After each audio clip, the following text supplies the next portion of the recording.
Hi, welcome back guys. This is your friend, the What If Guy, back with another fanfiction. This is the first part of What If Issei Was Got Harem with Kuroka. Now before starting, please give this video a like, and subscribe to the channel if you want more videos like this. Now let's get into the fanfic. This is a completely original storyline with some inspiration from the fanfiction called Holy Inferno Dragon. Issei will have a harem at some point in the future of the story, but it won't be immediate, maybe after the Riser arc. Now with all that said, on with the story. Talking, thinking, Albion, Vritra, start, death, something that one shouldn't have to deal with until they're emotionally ready. Unfortunately enough, at the age of 7 a young Issei Hayadu had to go through it. Why did you do this? Why did you do this to my mommy and daddy? Cried a little Issei. He was looking up at two people, dressed in black armor with large swords which seemed to have a look of dragons circling around the hilt. You see, one of the men said, "We were hired by a fallen angel named Kokabiel. Apparently he couldn't risk the chance of you and your father ruining his future plans, so he decided to hire us. Why he couldn't just have us kill your father and use you as a weapon is beyond me, but hey, we already got paid, so whatever." "Why are you even bothering to tell him this, Siegbert?" the other man asked.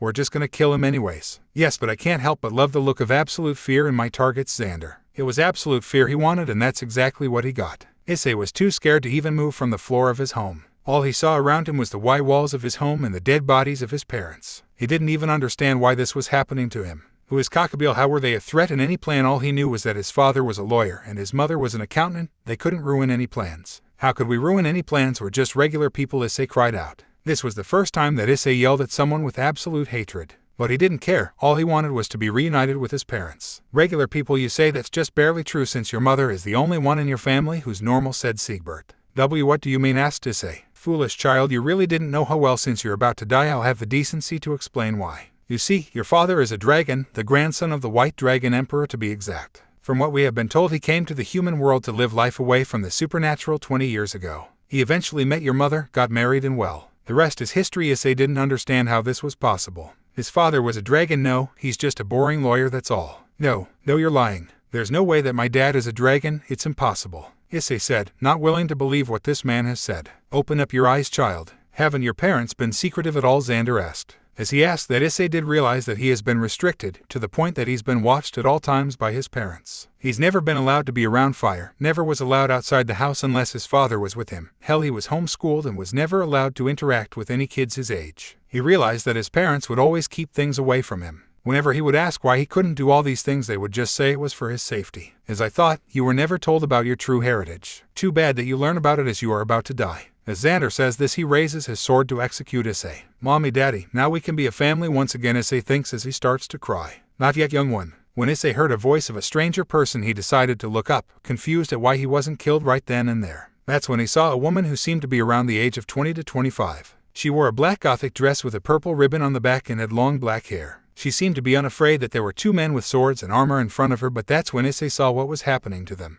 "Damn you, how dare you interfere with our business," Siegbert said, while slowly and what seemed to be painfully disintegrating into ashes. "You see, I need this boy for future plans and I cannot allow him to be killed, so now I bid you goodbye." Once she finished speaking, she snapped her fingers and they began to dissipate even faster. "I hate you," they said in unison as they began to burn into ashes until their bodies were completely destroyed. Once they were no more, the young woman turned around to look at Issei. She looked almost emotionless with those dark gray eyes. He couldn't see anything, no emotion at all. Even her movement looked dead, as if she didn't have a care in the world. "Who are you?" Issei asked, confused at why she wanted to for any future plans of hers. "Why did you need to save me?" "You have potential to be powerful. You are a descendant of the White Dragon Emperor. I need this power to reclaim my silence. With you I can finally eliminate Great Red." This mysterious girl went on to say that everything about God, angels, fallen angels, and devils is true. Mythical beings like dragons, heroes like Heracles, and gods such as Zeus, Odin, and Anubis are real. To answer your first question, my name is Ophis, and my question to you is, what do you wish to do with your life now? When Ophis had asked him that, it hit him. What was he going to do now? He had lost his parents, who were the only source of protection for him. Now he had only himself to depend on. He was only a kid and he was left all alone. No kid his age should be left alone like this. Wait, that's it. No one his age should lose his parents. They shouldn't have to depend on only themselves. He doesn't want anyone to be put into this type of situation. He wants to make sure no one will be left alone like he was. Never again. Issei stands up from the ground, looks straight into Ophis' eyes and says, "I want to protect the ones I love. I don't want anyone to suffer what I have." With this, Ophis gives Issei a smile. One with very little effort, but a smile nonetheless. As expected, she says, while reaching her hand out with something resembling a snake coming out of her hand. Using one of my snakes, I shall grant you some of my power to help you reach this goal of yours. But remember this, one day I'll need you to help me with my goal. Issei nods his head. Since she had saved him from death, it was only fair that he helps her. He reaches to her hand and takes this snake of hers. Once contact is made, it gets absorbed into his body and he can feel power flowing inside of him. He almost collapses from the sudden power that he had absorbed. But that's when something interesting happened. On his back there appeared to be 2 white wings, and on his chest, a black chest plate with a golden jewel in the center. Interesting. Seems like you have the power of your ancestor, and the black prison dragon Ophis was very pleased to see that the one she depended on the most had the divine dividing and prison of ruin sacred gears. I have the power of my ancestor, Issei asks. Yes, you do. Allow me to explain. Ophis goes on to tell Issei the story of the Albion, the white dragon of supremacy, and Drag, the red dragon of domination. How the two had a feud which ended up with the angels, fallen angels, and devils to have a temporary truce during the Great War to deal with these dragons. She tells him how it ended with them being put into 2 sacred gears, the boosted gear and divine dividing, which led to them being put into a host for them to continue their eternal battle. Not only do you have divine dividing, but you also have the strongest sacred gear that the Black Dragon King Vritra was put into. These sacred gears will eventually allow you to speak with them when you become strong enough, as they have the consciousness of each dragon. So I'm kinda special, aren't I? Issei asked. Now, with the knowledge of being both descendant and wielder of Albion, it really gave him something to work for to become stronger. Yes, you truly are, Issei, she replied. I need to go now, Issei. I will come visit you every now and then to see how strong you have become, but promise me something. Yes, what is it, Ophis? He asked. Promise me you will become strong. You are my last true hope to finally regain my silence. I promise, Ophis. I will return your kindness by returning you to your silence, he replied. Thank you, Issei. I'll see you soon. And with that, Ophis flew away. At that moment, he didn't know where he was going to go. He wasn't sure how he could survive on his own, but he was sure about one thing. He will return Ophis to her silence again. To do that, he must get stronger, he must protect others, and above all, he must become. What's going on, guys? It's Kuroka with the next chapter of Black Prison of Supremacy. First, I just want to get through some reviews I got. Anime Lover Kate, I probably will be doing from Volley, so expect that in the future. And about Penemu Ike, much on her cause, I only watched the anime.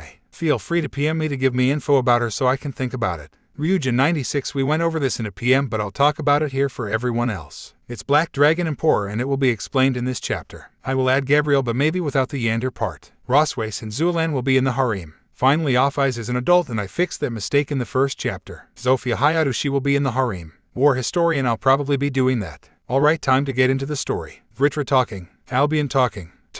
Thinking or talking with Albion, Vritra in head. Start. QO 10 years later. I can't believe Akasama is forcing me to go to school, said Issei Hayadu. I can't believe that you still refer Ophis as Akasama. I thought you grew out of that, said Albion, somewhat annoyed that Issei is referring the infinite dragon god as his mother. Shut up, Albion, you know that she practically raised me, Issei replied. Let the boy be, Albion, said Vritra. You must understand that Ophis is the closest thing Issei has had to a parent since his have passed. Let him have this. That's right. It's been 10 years since that day, 10 years since Issei had lost his parents. Ophis had become the closest thing he could have to be mother ever since he lost his. She was always there when Issei had called for her. She helped him awaken his sacred gears and was always there to listen to him whenever he wanted to talk. But I'm his great-grandfather, and he still hasn't called me Ojiasen, replied Albion with a hint of jealousy in his voice. Oh my, is the great Vanishing Dragon jealous of Ophis? It's been 7 years since he's awakened us. I've suggested him to call me Ojiasen, but he refuses to do so every time. That's right. It's been 7 years since Issei had awakened Albion and Vritra. Both of them were confused to why they were sharing a single host, but after some discussion they had decided to make it work somehow. A few days after Issei had awakened the dragons, his physical appearance had started to change. Instead of his regular brown hair, it had changed to become more of a silver color. His eyes had also gotten a change of color, with one of them becoming white while the other turned blue.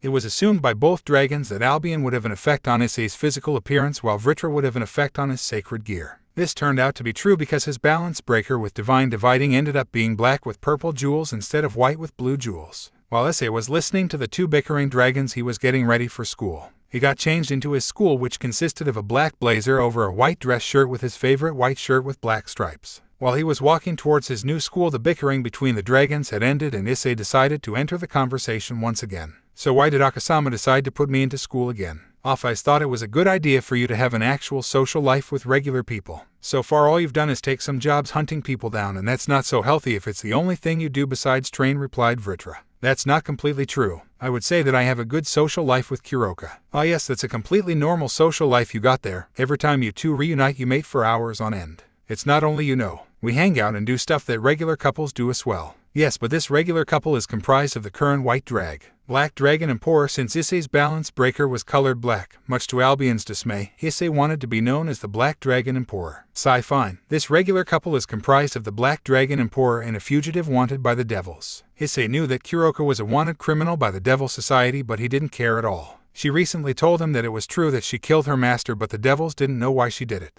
She revealed to him that she killed him because he was performing experiments on her, hoping that it would make her stronger, and was planning on doing the same to her younger sister Cheyenne. Issei didn't care about her past because he knew that if he were in that situation he would have done the same as well. Because of this she completely devoted herself to him in mind, soul and body. That night she gave him her ID and kept trying to have his children to make the Nekomata race stronger. Speaking of which, where is she? She always disappears and returns every now and then, asked Vritra. She's busy with hiding from the devils and work, replied Issei. We'll talk about her later. Seems like I arrived at school. Issei started to walk into the school grounds. On his way to his homeroom he heard voices of many female students saying things like, "Is he a student? He totally is. He's wearing the uniform. He's so hot. Maybe I can make a harem here. What do you think?" asked Issei. I don't think Kuroka would like it. She told me that she wouldn't mind as long as she has my kids before anyone else. Either way, you only deserve the best of girls. Only girls with a good butt deserve to be with you. And the butt dragon Emperor strikes again, mocked Vritra while laughing. Why did I have to share a host with you of all people? Alright, that's enough, you two settle down, said Issei as he made his way to his class. Alright class, settle down, we have a new student today. Please come in, said the teacher. Issei walked in and the class was immediately filled with the sound of squealing girls. Now please write your name and introduce yourself. Issei nodded and wrote his name on the chalkboard.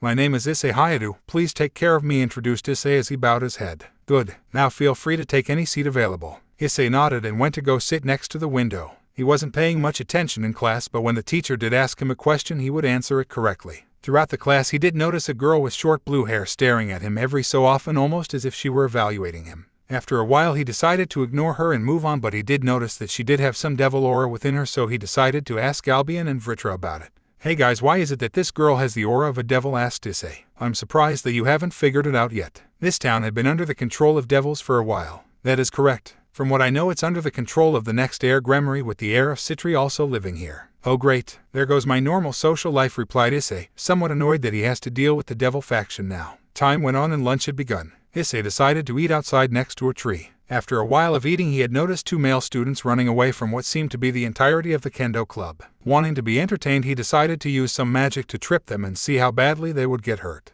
After pointing a finger at them, they fell face first on the ground, then got mauled by the kendo club. Issei began to laugh at the sight he had caused. You can be quiet, a sadist, can't you, partner? Hey, they probably deserved what came to them, seeing how mad the kendo club got. Partner, there's someone watching you. Issei decided to look up and saw a girl who took his breath away. Upon the window of what was the old school building was a beautiful girl with blue-green eyes and long red hair flowing in the air. Her looks rivaled Kuroka, and she had breasts which were easily bigger than Kuroka's. After a few seconds she closed the windows and walked out of view, leaving Issei stunned in her beauty. Ria's POV. That boy. I can sense a good amount of power coming from him, she thought as she closed the window. She went down to the couch to continue her game of chess with her queen. Akino, who was that boy? Rias asked. If memory serves me correct, he's in class 3A. His name is Issei Hayadu. Why does the president have a new interest? Fufufu, replied the girl named Akino. She had long jet black hair which was tied with a orange ribbon and reached down to her legs. Her eyes were violet and somehow had breasts even bigger than Rias's. Oh no, nothing of that sort. I was just curious, that's all, she replied. Oh, checkmate. Oh no, seems like I lost again, said Akino. Better luck next time, said Rias as she began to remove her clothes to get into the shower. She turned on the water, letting it flow down her body. Just who are you, Issei Hayadu? Talking, thinking, or speaking in thought with Albion, Vritra. Albion, Vritra. He couldn't forget her. No, he wouldn't forget her. She had beauty that was just breathtaking. Sure, he loved Kuroka with all his heart and thought that she was beautiful in her own right, but this girl was just stunning. I don't see what's so special about her, Albion said. Red hair? I don't like it. Shut up, Albion. Do you guys have any idea who she is? Issei asked. Her name is Rias Gremory, heir of the House of Gremory and sister of the current Mao Lucifer. She is also known as the crimson-haired ruined princess. How exactly did you know that, Vritra? Issei asked, dumbfounded of how Vritra knew this information since he hasn't been awakened for years. I can extract information from the other sacred gears that contain my powers. Apparently the heiress of Citri, Sona Citri, has a pawn that has one of the sacred gears. Speaking of which, would you like to use that technique to take his sacred gear and put it into someone under your control? I'll be considering it.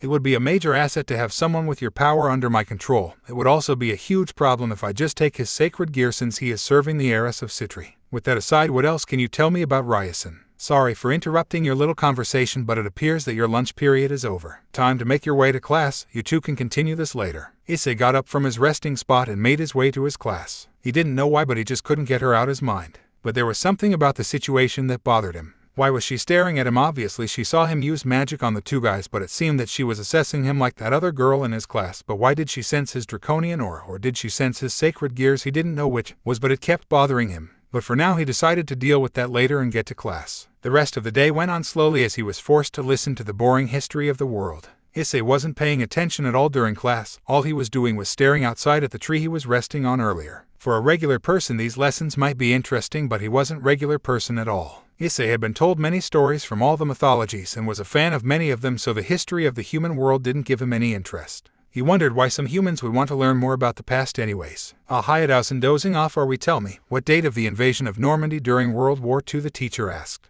He had a smirk on his face as if he were hoping to catch Issei off guard and embarrass him in front of the class. June 6, 1944, Issei replied, still looking out the window. On, what was the code name for this attack? He asked. Operation Overlord, replied Issei. Gee, good job, the teacher said, still surprised of the fact Issei knew this information. Everyone in the class was shocked that Issei had known this information, but the one who still had their composure was the blue-haired girl who was now staring at Issei but with a more suspicious look on her face. Vritra, do you know anything about the girl staring at me? Issei asked. He was now getting annoyed of the fact that someone was staring at him the entirety of the class. Her name is Tsubasa Yura. She's a rook in service of Sona Citri. I'm gonna assume that she's going to report me to her master by the end of the day. Well, that's just great. She already told her master about you during the lunch period. By this point we should assume that both kings already know about you. It's just a matter of when they'll make a move on you. So much for a normal social life. Time skip 4 hours later. Finally, I can go home and have some time for myself. Don't get too comfortable. You still have 2 more days until the weekend, Albion said. Going to school is really going to mess up my schedule. Look ahead. It seems like someone has been waiting for you. Vritra was right. There was a girl on the bridge looking straight at me. She was in what seemed to be a school uniform, but he couldn't recognize which school it was from. Her uniform consisted of a dark red jacket with the letter P embroidered in gold, a white undershirt, a red bow, and a green skirt with a thin white strip around the lower end of it. Her hair was black and long enough to reach down to her hip, and violet eyes. HHI, you're Issei, right? She asked in a shy voice, but Issei could tell that it was forced. A fallen angel. Shall we dispose of her? Not yet, let's just see what she wants. Yeah, is there anything I can do for you? He asked. Issei was a very talented actor and made it seem as if he were a regular person. I just wanted to ask a quick question. Are you seeing anyone right now? She asked with what seemed to be a fake blush going across her face. No, not currently, replied Issei. In that case, would you like to go out with me? Take the offer. This way we can know what her plans are. Yeah, I'd love to. His acting never fails to impress me. That's great, she said. I'll see you this Sunday by the mall. She began to walk the opposite direction until Issei spoke up. Wait, he exclaimed. You still haven't told me your name yet. It's Yuma, she replied as she began to run off with that fake blush still on her face. Seems like your Sunday is now booked. Issei began to walk away and another girl came out of hiding. A petite girl with short white hair that had a black cat hair clip on both sides and wearing the Kyo Academy uniform was staring at walking away Issei while licking on a popsicle stick. I better report this to Butchu. Issei's house. Finally, I'm home. Once he locked the door, he activated his sacred gears since no one was planned on coming over. You do realize that if Kuroka finds out about your little date, she's going to kill you, right? Albion said aloud. You're ironically going to die by the person who devoted themselves to you. Relax, Albion, Issei said while turning on the TV with some food in hand. She's not going to find out. She already knows anyways. How do you know? He asked, confused on how Kuroka could possibly find out about his date. Because I'm right behind you, Naya said, a very seductive voice behind Issei. Oh shit was the only thing he could say as he immediately. It's been nice knowing you, the dragons said in unison. Issei immediately got off the couch and looked behind him to see a beautiful woman with a voluptuous figure, long black hair with split bangs, and hazel gold eyes with cat-like pupils. She was wearing black kimono, a yellow obi, a set of golden beads, and an ornately detailed headband. The kimono features a red interior and it is open at her shoulders, which gave a view to her enormously large breast. What? No? Hello, Kuroka. No, I missed you, Kuroka. You're gonna make this kitty cry, Naya, she said, trying to act innocent and drawing a fake tear. Well, I would be happy that you're here, but I'm not sure if you're mad at me, he replied with a bit of fear in his voice. Oh my Isuka, Naya. Do you think I'm mad about you because you were gonna cheat on me or because you thought you could get away with it, Naya, she said as she formed some orbs made by her senjutsu around her. Who both? He asked. Wrong, she said, snapping her fingers which made the orbs dissipate. Wrong, he asked. Issei was certain that she was mad at him for what he was planning to do. Yes, wrong, she said, seating him back on couch and sitting next to him. Issei was shocked, not because she wasn't mad but because she took a more serious tone over her usual seductive personality. Seems like she's finally becoming more civil. You should know that I don't mind if you have a harem as long as I have your children first. But since you didn't want to tell me about the fallen angel first, you'll have to do something for me, Naya, she said in her seductive voice. You were saying, anything for you, Kuroka, Issei said with a smile. Good, she said while getting closer to his ear. Because you're going to be giving me 7 kittens, Naya. Issei immediately stood up from where he was seated, shocked at what her request was. 7, he exclaimed.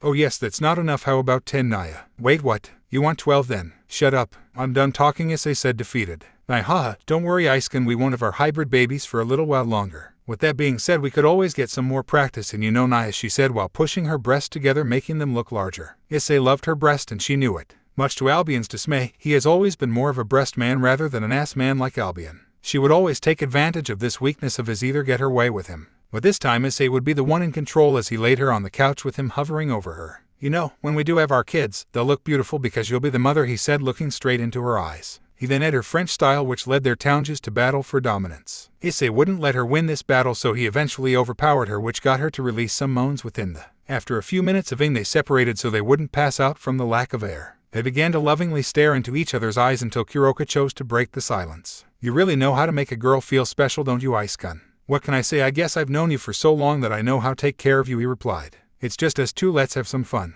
Naya, Issei-kun, you're a naughty boy, but what is a defenseless maiden such as I supposed to do with a hormonal dragon, she asked with a false voice of fear. Kuroka, yes, Issei-kun, I love you too. They looked into each other's eyes and shared a quick. Issei might be making a harem, but Kuroka will always have a special place in his heart. Talking, thinking, or speaking in thought with Albion, Vritra. Albion, Vritra, Issei's mind. Well, that was an interesting event, don't you agree, Albion? That is correct, but there is something I don't understand. Oh, and what's that? Kuroka has the scent of a dragon on her. Well, isn't that because of the fact that Issei is literally on her? No, she has the scent of the red one. Are you sure about that? Positive, I know his scent anywhere. I must know why she has it. Well, isn't this an interesting turn of events? Let's see how this ends up. Issei's room. Who knew that for hours on end would be so tiring? You would think that Issei would try to conserve his energy during the act to last longer, but no, he doesn't. Only the people closest to Issei, like Kuroka, Ophis, Vritra, and Albion, know that Issei can be a sadist in the truest form. Because of this and the fact that he's a Demedrake, he always uses his energy to be dominant in any situation, especially during.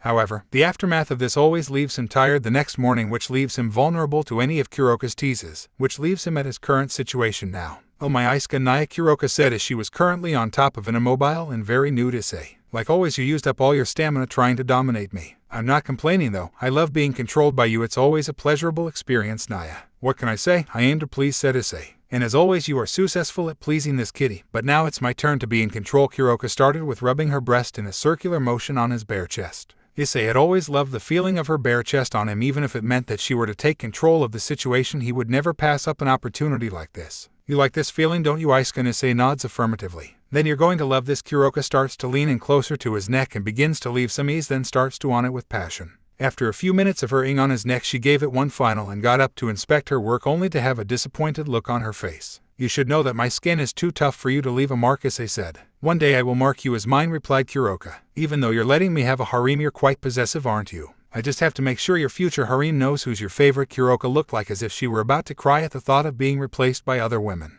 Kuroka may be a master of seduction, but she's also a woman in love. Seeing this, Issei got up from the bed and pulled her into a quick but passion-filled. Listen, no matter what, you will always be the most important person in my life, don't ever forget that. You may want to hold that thought, Issei, Albion said aloud. Why is that, Albion asked Issei. She has the stench of the red one. Would you like to explain yourself, Kuroka? Ah yes, the Red Dragon Emperor always have fun together, Naya, Kuroka stated. What did you just say, Issei asked, almost letting out both jealousy and anger. Whenever I feel lonely we even sleep in the same bed together, Naya, she said with a seductive smile. Where is he? I'm gonna kill him, shouted Issei, angered about the fact another man slept in the same bed as her. Yo, you thought that the Red Dragon Emperor is a man? No, the current one is a she, Kuroka stated, almost laughing. Issei stayed quiet and let it sink in. Wait, what? He asked, dumbfounded. Ha, Kuroka began to roll on the floor laughing. The current Red Dragon Emperor is a female. You have nothing to worry about, Issei-kun. Issei just stood there shocked. The Red Dragon Emperor, his sworn enemy, was friends with Kuroka. He couldn't believe what he was hearing. Although since it seemed as if you and Albion didn't trust me in being faithful. You now owe me 11 kittens. Damn you, Albion. You think this is funny, Vritra? Not funny, it's hilarious. Vritra stated almost mockingly. Look at the bright side, at least your line won't die off. At that moment a miniature magic circle appeared on Kuroka's right ear. What is it? Yes, fine, I'm on my way. Who is that? Your rival. It seems like she has a job for me. Will you be back soon? Not sure. Here, take this. She handed him what looked to mimic one of the leaflets which devils hand out to get contracts with humans. Use it if you need me for anything. I love you. I love you too. Stay safe. Kuroka gave him a quick before teleporting herself out using a magic circle. Issei looked at the leaflet and put it in a pocket of his school uniform. Never know when I'll need it. Whatever the case, you need to get dressed and quickly. You're late to school. Shit, I can't believe I'm over an hour late. My teacher is going to kill me. If he doesn't, then it looks like she will. Up ahead at the gate of the school was a group of 8 people which consisted of 7 girls, one of which was the girl staring at Issei yesterday, and 1 boy. There was something almost familiar about the boy, but Issei couldn't figure it out. That boy, his name is Saji Genshiro and he has one of my sacred gears. From what I can tell, it seems like he hasn't even unlocked Balance Breaker. He is a disgrace. He doesn't deserve to have one of my sacred gears. Don't worry, I'll figure something out. He won't have a piece of you for much longer. Thank you, Issei. Issei, Hayadu said, short girl in the middle with black hair styled in a short bob cut.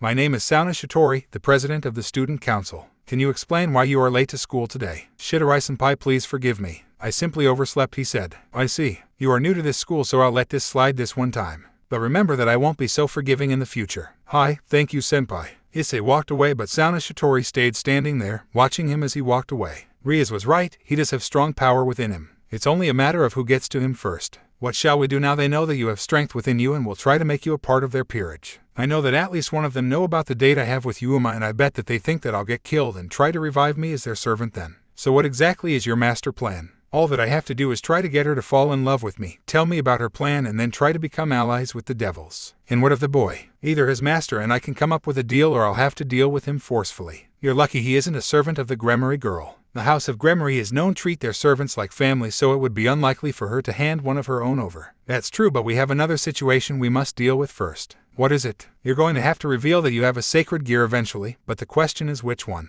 Oh shit, you're right, Vritra. Which one of you should I reveal? Reveal him for now and save me for a later time. Oh, and why is that Albion? It's only logical because only you can convince the Citri to allow Issei to have the boy's sacred gear. That's not the only reason now, is it? No, it isn't. Now that we know that Kuroka is familiar with D-Drake's host, we can use that to get closer with her and have the advantage when we have our battle. Always thinking ahead, aren't we, Albion? I've been trapped in this sacred gear for generations. It's because of D-Drake that I couldn't watch my son make his family, which led to your father to get us where we are now. D-Drake never had children of his own, so he lost nothing, but I lost everything after I got sealed away. I think ahead because I must show that bastard that I am the strongest heavenly dragon. Don't worry, I'll show him that our line is the superior of the two. That is a promise, Oji-sama. Thank you, Issei. I am glad to say that you are someone whom I am proud of. I understand that you two are having a heartwarming conversation, but we must prepare for our reveal to the devils. Yes, we shall. Let's show them what the Black Prison is truly made of. Time skip 3 days later. The day of the date has arrived and Issei is currently waiting at shopping mall and reviewing the plan that he and the dragons have come up with for the past 3 days.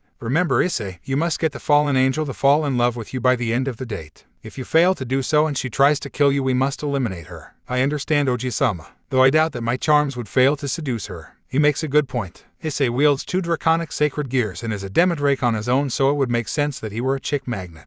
I understand that, but nevertheless we must have a backup plan just in case. Alright, it's time for you two to sleep so she doesn't sense you. I'll wake you up when it's all over. Here, take a flyer, said a woman who looked to be wearing cosplay. A leaflet, how at least my suspicions about them knowing about me was correct. Issei, Issei, exclaimed Yuma as she was running towards him. It's so good to see you. I hope you haven't been waiting so long. No, not at all. I honestly just got here, replied Issei. Let's get started, shall we, as he offered his hand. Yuma blushed as she accepted his, and the two went off on their date together. The date started off as average as they walked through town, going to places like museums and a store where he had bought her a bracelet. If Issei were an average person, she would have seemed happy with how the date was progressing, but he saw through that facade. Throughout the date he had noticed that she seemed conflicted about something. Once they made it to a small restaurant, he had decided to make his move. Hey Yuma-chan, I have a question. What is it, Issei-kun? Do you believe in love? Yuma was quite shocked about that sudden question. Why would he ask her about love? He's supposed to be another perverted boy who doesn't care about anything but having with a hot girl. I don't know. I haven't really thought about it recently, she said. Well, what do you think about it? He asked. I guess it's something that must feel wonderful. Caring about someone and having them feel the same way towards you, Yuma replied.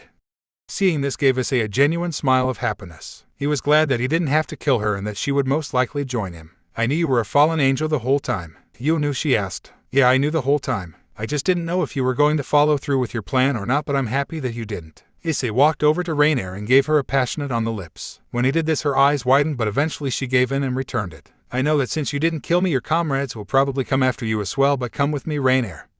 And I promise that I'll protect you. Thank you, Issei-kun. No problem. Now that all of that is set and done, there's one more thing I have to do. Issei pulled out the leaflet that he obtained from the cosplaying girl earlier in the day and began to concentrate on summoning Rias. After a bit of concentration, the paper flew out of his hand and a magic circle appeared before him, and coming out of it was Rias Gremory in her Kyo Academy uniform. After fully coming out of the magic circle, she was utterly shocked. First, she was shocked at the fact that Issei Hayadu was alive and well in front of her when she expected him to be killed. She was also shocked that there was the fallen angel, who was suspected to be the one killing him, behind him. Once she acknowledged that the fallen angel was alive, she immediately got into a battle position with Rainier doing the same. Well, calm down there, Gremory-senpai. We don't want to fight, stated Issei. Then tell me, how are you not dead and why is the fallen angel with you? Asked Rias. I'll explain that and more, but not now. I just want you to get your peerage and the peerage of Sona Citri so we can talk this whole thing out and make sure they know about my fallen angel companion. I don't want there to be any possible fights. Fine, I'll allow at least that much. I'll send someone to fetch you sometime tomorrow during class so we may discuss this. Thank you, Gremory-senpai. With this, Rias teleported away, leaving Issei there with a very confused Rainier. Let's go to my house, Rainier-chan. I think you can use some rest, said Issei. Of course. Thank you, Issei-kun, thanked Rainier. Issei smiled and activated a magic circle under them which teleported them to his living room. Make yourself at home, Reina. Call me Ray, said Rainier, trying to hide a blush. Sure thing, Ray, he replied. We better head to sleep. You can grab any bed you want. Can I sleep with you tonight, she asked. No, not in that way. A large blush appeared on her face. For a fallen angel, she is quite timid. It's probably because she actually cares for Issei, so she doesn't want to be so forward. I guess you can sleep with me tonight. Thank you, Issei-kun. Tonight is going to be an interesting one now, isn't it? Not as interesting as tomorrow will be. Yes, let's see how the devils react when they see how powerful you truly are. Time skip. Whoever this fetcher is, they're taking their sweet time. The wait is over, there he is. Issei looked up. He saw a handsome young man with short blonde hair and gray eyes walking towards him, smiling. Hayadu-san, my name is Yuudo Kiba and I'm on an errand for Rias Gremory. Please follow me to the club room, he said. Sure thing. Lead the way, Issei replied. Issei followed Yuudo to the occult research club and was pleased that he sensed two different groups of devils waiting for them. Good, the boy is there as well. Albion, you may sleep since you aren't necessary for this part of the plan. Good, wake me up whenever you need me. The two boys walked into the club room and saw Rias and Sona sitting next to each other on one of the sofas with their respective peerages standing behind him. Yuudo went to stand with his peerage. Issei went to sit on the sofa across from them. I see that all of you are here. Now I just need to summon my guest. Issei snapped his finger and a magic circle came out behind him, summoning Rainier. Seeing the fallen angel, the members of both peerages instantly got in a defensive stance. Stand down, Rias said. She is a guest and no harm is to come to her. The same goes to my peerage, Sona said. If any of you harm her, you will be punished. The peerages flinched at what their kings have said but returned to their stance behind them. Now that all of that is taken care of, we can get into business, Rias said. Tell us, what are you, Issei Hayadu? To put it bluntly, I'm half dragon and half human, a hybrid, he replied. Issei instantly saw the face of the Queen of Rias soften when he said this. Interesting. And why would a fallen angel be sent with the intent to kill you, asked Sona. That's because I have a sacred gear and she was sent to get rid of me, he replied. And which sacred gear do you have, Rias asked. I possess the sacred gear called the Prison of Ruin, the strongest of the Vritra sacred gears, he replied. The kings and peerages were dumbfounded to say the least. Issei had assumed they never heard of Prison of Ruin, so he decided to show them. Issei activated his sacred gear and they were taken back to see that it was an actual sacred gear. Hello, Gremory and Citri. I am the Black Prison Dragon, Vritra. I didn't know that there was a sacred gear which had the consciousness of Vritra, said Sona. I thought your soul was scattered. Only my powers were scattered and my soul was put into this sacred gear. Your pawn also has one of my sacred gears, but we will discuss that later. I see now the question is, are you a threat to us, asked Sona. As long as none of you get in the way of my plans, I won't bother any of you, replied Issei. I see, thank you for your honesty, said Rias. That would conclude this meeting. You are all dismissed. I would like to talk to you, Citri-senpai, before I leave. Sona nods and they wait for the peerages to leave to continue the conversation. Now on to business. Sona, there is something that Vritra would like to discuss with you about. That is correct. Now, young Citri, I would like for you to hand over your pawn to us. Sona raised an eyebrow at this request, shocked that he would ask of this. And why would you want him, Vritra? Your pawn is too weak, Citri. He doesn't deserve a piece of me. Let's assume that I do give you him. What's in it for me, she asked. We would grant you any request, as long as we can fulfill it. Sona thought hard about this request. If she were to give Saji to them, they would owe her a favor. Maybe they can help Rias with her forced marriage. She thought. Fine, she said. I'll let you have his sacred gear, but I need a favor from you. And what exactly shall you want from us, Issei asked. Become my pawn. I could use your strength for any future events, she stated. You have a deal, Citri. What? Issei, you are too strong for any of her remaining pieces, Vritra stated in his thoughts. Trust me. Good. Now let's make you my pawn, she said. Sona got Issei to lay down on the ground and placed her remaining 4 pawn pieces on his chest. Hopefully this is enough, she thought. In the name of Sona Citri, I call to you, Issei Hayadu, to be reborn as my devil servant. You my pawn, flow with the tide of the underworld, and live under my command. Nothing had happened. It seems that he is too strong for only 4 pawn pieces, Sona thought. It seems that I am too powerful to be reincarnated, Issei said. Because of that I'll be willing to grant you 3 favors as long as they are within my power. Thank you, she said with a hint of sadness in her voice. You should head back to class. I'll see you soon, Issei-senpai. With that he left, leaving Sona there thinking about what has happened. How powerful are you, Issei Hayadu? Well, that went better than expected now, didn't it, Vritra? It's almost worrisome how she easily agreed to hand over her pawn. So what, you said it yourself, he's only a pawn. The guy's replaceable. Issei-senpai can just get a new one. You don't understand, Issei. What don't I understand? Although it may not be a crime, knowing that a servant is in danger and willingly do nothing about it is very taboo in devil society. If word gets out that the Citri allowed a servant of hers to perish, will result in her being looked down upon by all devils. And her family could legally remove her from the household to keep some respect in the underworld. So if she's allowing me to dispose of Saji, there is something she needs from you that's so important. She's risking her entire future on it. Just what did I get myself into? Time skip, end of school. The rest of the school day went fast for Issei as he was practically sleeping on his desk. It almost surprised him that no one had bothered him at all, but that ended when the Prince of Kuo had walked up to him. Hayadu-san, my butchu would like to have a word with you, he said. Oh, here, I thought that our business was over when I came into your clubroom earlier, Issei said. There are other matters she would like to speak to you about without the presence of the student council. Very well, lead the way. On their way to the clubroom, Issei noticed that the knight seemed to be interacting with him in a more defensive manner. He seemed as if he has guard up in case Issei had tried to do anything against him. Earlier in the day he acted more carefree, but now even his movement seems a bit, for a lack of a better word, forced. The two made way to the door of clubroom, but he stopped to look at Issei before speaking. I need to go serve a client, but butchu and the rest will be inside waiting for you, he said before walking away. What could possibly go wrong? Don't jinx yourself. Issei walked inside to see the short white-haired girl, who interestingly enough had the same aura as Kuroka, albeit at a more suppressed level but still noticeable, and the Queen of Gremory. A dragon has invaded, she said. What is a defenseless maiden such as myself supposed to do now? Holy shit, she's just like Kuroka. Hello. I was told that Gremory-senpai wanted to see me. Ah yes, she did want to see you. Currently she's in the shower washing up, but she'll be out shortly, she informed. Please, take a seat while I get you some tea. Issei went to sit on the same sofa he sat on earlier in the day, which was across from the white-haired girl who seemed to be eating some sweets. It wasn't long until the queen returned with the tea she had promised moments ago. Thank you. Issei took a sip of the tea and was quite surprised of the fact it was extremely better than any other tea he had before. This tea is amazing. I appreciate the praise, Yufufufu, she said. Allow me to formally introduce myself. My name is Akino Hanjima, Queen of Ria's Gremory. Nice to meet you, Hanjime-senpai. Issei bowed.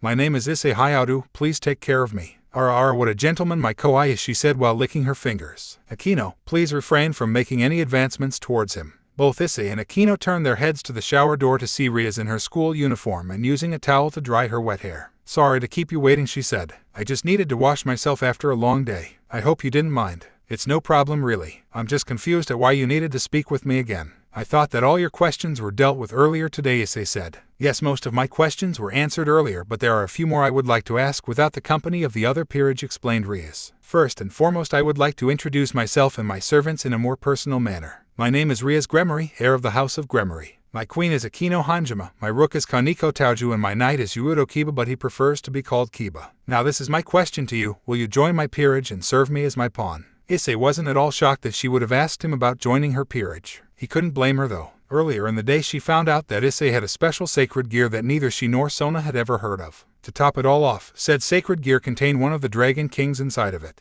You know, I honestly do admire how forward you were at asking me to join your peerage, but I respectfully have to decline your offer. Rias was shocked on how he almost instantly turned down her offer for joining her peerage. She hadn't really thought that he would turn down an offer to be her servant. May I know why you have to reject my offer, she asked. Well, I have two reasons for my decision, he said. The first being that I'm honestly too powerful to be turned into a servant with only 8 pawn pieces. Rias and Akino widened their eyes while Kaneko just continued to eat her sweets. The reason that I know this is because you aren't the first devil wishing to turn me into their servant. Hell, not even Issei-senpai was the first person to try and reincarnate me as a pawn. There were even some devils who tried to use a mutation piece on me and still failed, he explained. Even if you were able to turn me into your pawn, I wouldn't want to, because as a dragon being a servant doesn't sit too well with me. I see then. Thank you for your honesty, she said. But since you can't join my peerage, will you join the Occult Research Club? Sure thing. I'd be glad to join this club, Gremory-senpai. Thank you, Issei-san. I hope that we can get along. As do I, Gremory-senpai, replied Issei. I think I should return home. Rainier might be a bit lonely without me. I see. I'll see you tomorrow then, Issei-san.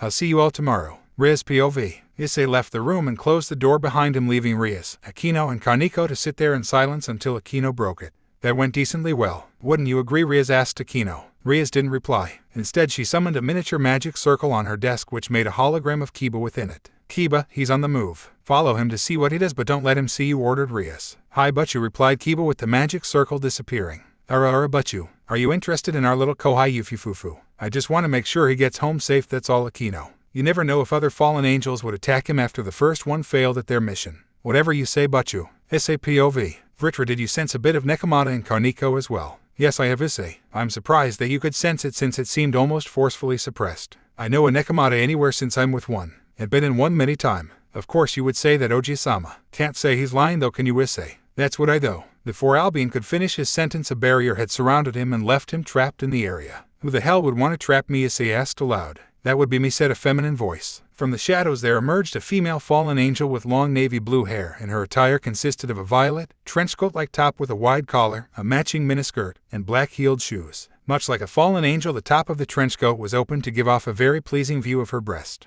And who are you exactly? Issei asked. My name is Calawarner, she said while summoning a yellow spear of light. And I'm here to finish the job that Rainier couldn't. Calawarner began to fly towards Issei in an attempt to kill him by stabbing him with her light spears, but Issei easily dodged each and every one of them with little effort. Why don't you use me to finish her? There's no fun in that, Vritra, plus I want to know why she's even trying to kill me. Issei continued to toy with her a bit more until he grabbed one of her light spears, destroying it, forcing her to make some distance between them. So why exactly are you trying to kill me? He asked. Because you killed my sister. Wait, what? Don't act as if you don't know, you bastard. You killed her. You killed Raynare. I think you're misinformed. I didn't kill her. Don't lie. Donosik told me that you killed her. That's why she didn't come back last night. She charged at him with 2 more light spears in hand with even more killing intent than before. Right now she was in a state of pure rage. What now? It's obvious that she's not in a state to be reasoned with. The only thing left for me to do, I'm just going to flare some of my power to get her on the ground. Issei flared barely even 5% of his total power, and Calawarner was instantly affected by the power. Her legs gave out and she fell on the ground. Losing all will to fight, she closed her eyes and awaited her fate. Issei began to walk towards the downed Calawarner and summoned a sword of shadows and had the tip of the blade scratch the ground. Just do it, end me so I can finally be reunited with my sister. Issei raised his sword above of Calawarner's head to strike her down and finally swung it. Clank. What the? Calawarner saw that Issei didn't stab her but instead dug his sword into the ground. Stand up, you're not dying here today. You don't understand. I can't live without my sister. If you die now, you won't be reunited with her in the afterlife. She's alive and well, so if you die here, she will be alone. You're lying. There's no way that she can be alive. Donosik said so. Who are you going to believe, him or the person who saw her last? How do I know that you're not lying so you can kill me later? I could have killed you earlier, so what's the point? Issei reached his hand out, waiting for her to accept it.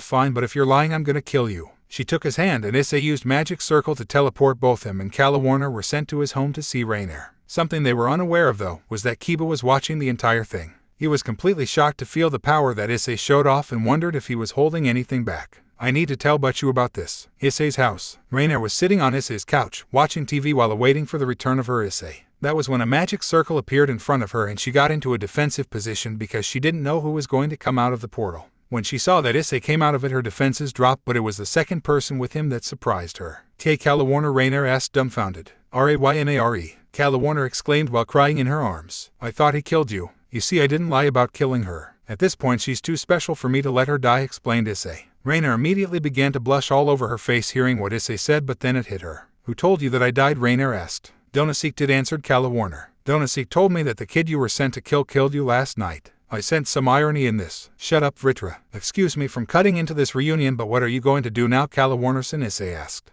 Donosik lied to me about Rainier's fate. He deserves to die, she said. So I assume that you will stay with Raisin and I. Yes. From now on I refuse to leave my sister alone. Very well. I'll go get a room set for the both of you while you catch up. Issei walked out of the room and left the 2 fallen sisters alone to talk over what has happened over the past few days. Calawarner went over how angered she got when he told her that Rainier had been killed by the one she had been sent to eliminate, and how Issei was easily able to incapacitate her with little effort, and Rainier explained the special sacred gear that he has within him. Speaking of sacred gears, the nun had arrived earlier this morning, explained Calawarner. Already? Asked Rainier. She wasn't supposed to arrive until next week. I don't understand why she arrived so early, but it made Donosik have to change the plan and is making him change the day of the ritual to Wednesday. I'll assume that now that I'm gone he's going to take twilight healing for himself now, am I right? Correct. He didn't think that neither myself nor Middle deserved it, so he's gonna take it. Rainier sat there thinking about what she was going to do until she finally decided about what needed to happen. We can't allow him to take twilight healing for himself. He needs to be taken care of. declared Rainier. I agree with you on that. He chose to lie to me about your death, sister. He deserves to die, agreed Kalawarner. But who's going to kill him? Oh, that's easy. My Issei-sama is going to kill him, Rainier said. Your boyfriend is going to kill him, Kalawarner teased. He's not my boyfriend, Rainier exclaimed as she began to blush all over. Oh yes, that's why you referred to him as your Issei-sama. That's not what I meant. Sure it isn't. Meanwhile with Issei. What now, Issei? You have 2 fallen angels living with you. I'm not entirely sure, Albion. But I can probably make it work. At least now you have the company of a woman. With Kuroka she appears and disappears at random. I don't have the same relationship with Rachin as I do with Kuroka. You never know, Issei. Fallen angels are known to be very seductive, and the 2 in your living room are prime examples of that. Just look at what they're wearing. Ah yes, their attire is very revealing. I especially enjoy the rear end of it. Say hello to the butt dragon emperor, everyone. Don't judge me, Vritra. If you won't, then I will. Just go back to talking about the fallen angels. Trying to change the topic, Albion. Just shut up. Fine then. Now Issei, do you have true feelings for the fallen one? I don't know yet, Vritra. I know that I care about her, but I don't love her yet. I see. Nevertheless, you must still protect both her and her sister, no matter the cost.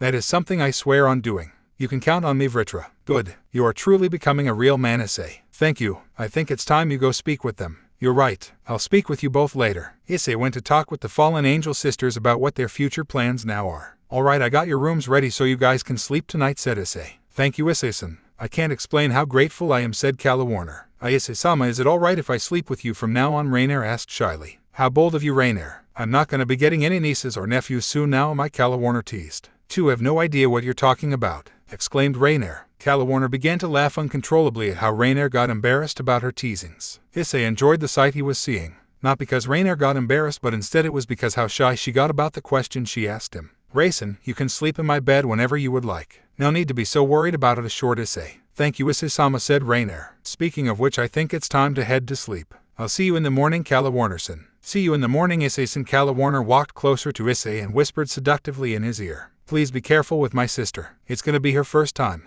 Just what did I do to deserve this? Kalawarner walked into her new room while leaving Issei and Rainier in the living room alone. Well, I guess we should head to sleep as well, don't you agree, Racin? Hi, Issei-sama. They both walked together to Issei's room to get ready for sleep. Issei had let Rainier borrow some of his clothes to sleep in while he got changed into a t-shirt and sweatpants. When they went on the bed to sleep, Rainier tried to snuggle closer with Issei. Issei-sama, do you think you can wrap your arms around me? She asked. I don't know, Racin. I doubt you need me to hoe. Please, she had the face that he couldn't refuse. It almost reminded him of how both he and Kuroka were like when they met. Alright, just for tonight though. Issei used his arms to bring her closer to him and tightened his grip around her. Good night, Issei-sama. Good night, Racin. The sun shined bright through the window of Issei's room, awakening him. His eyes began to slowly open, and once they did, he saw an interesting sight, to say the least. On his right he saw Rainier, clinging onto him as if he were her personal hug pillow. Rainier clinging onto him wasn't the thing that was interesting. No, instead it was the fact that there was a third occupant in his bed. Not only were they a surprising guest, but they were also very nude. He immediately knew who it was, since she had a feature that no girl he knew had. Crimson red hair. Usually I would be freaking out about this, but this time, I think I'm just gonna enjoy this. As you should. I doubt many people get to be this close to the sister of a devil king.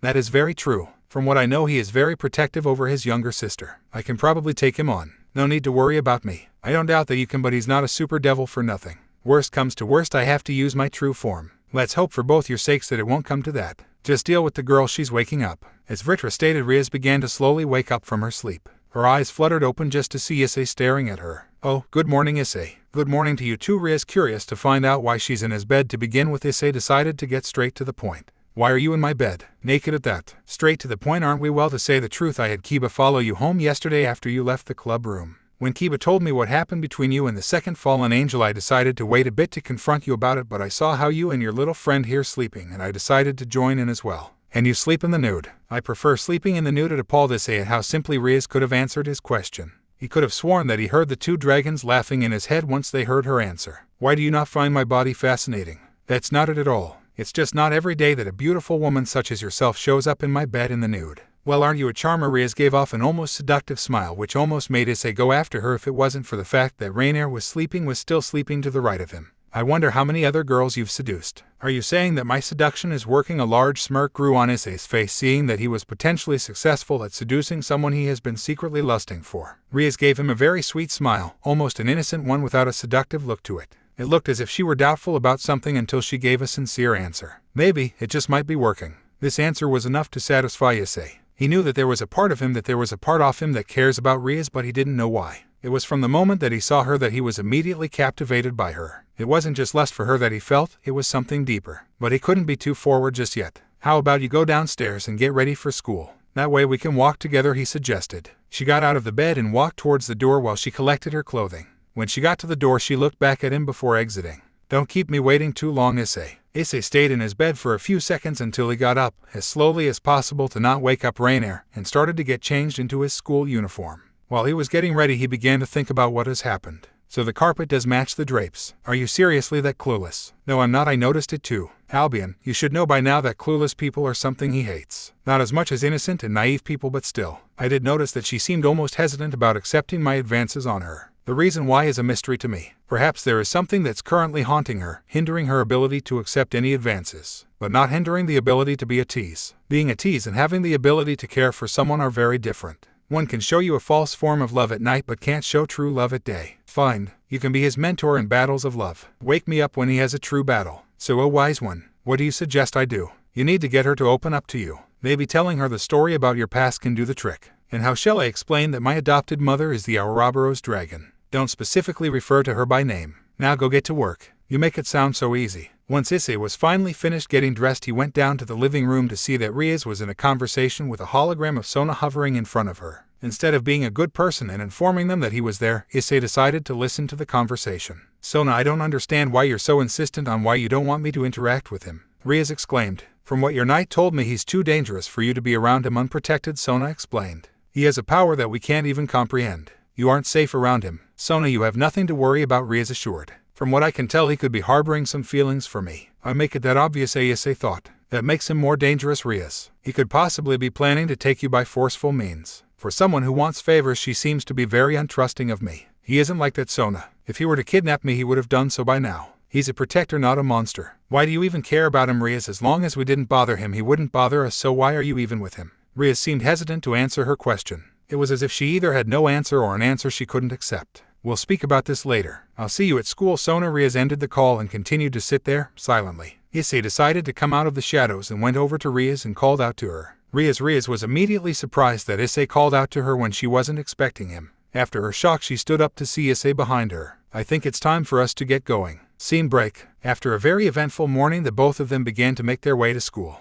It was now that he decided to tell her about his past. Riaz, I gotta know something. Do you trust me? He asked. After the conversation, he wasn't sure if she trusted him or not. This is when Riaz stopped in her tracks. He was confused at why she did so, but those confusions faded away once she answered him. I honestly don't know if I can or cannot trust you, she stated. There's so much we don't know about you. I can't be sure about you until I learn more about you. Issei began to look at her with a more serious face, knowing that he would have to tell a story that he hasn't told since he had met Kuroka. Riaz, I'll be willing to tell you my story, but I need us to be alone because I don't wish for others to know about my past. Riaz nods. I'll contact Sona to excuse you from classes for today. You can tell your story in the club room. I suggest she be with us. I assume that she's the one that distrusts me the most between the two of you. Time skip workroom. Issei was sitting in the clubroom for a good half an hour waiting for Riaz and Sona to arrive. At this point, he was contemplating if he should go through with telling them his history, but knew at this point there was no going back. It wasn't much longer until Riaz and Sona finally arrived to the room. After entering, Riaz had locked the door so no one would disturb them and took a seat on the sofa. So I heard that you're willing to tell us about your past, Sona said. Where would you like to begin?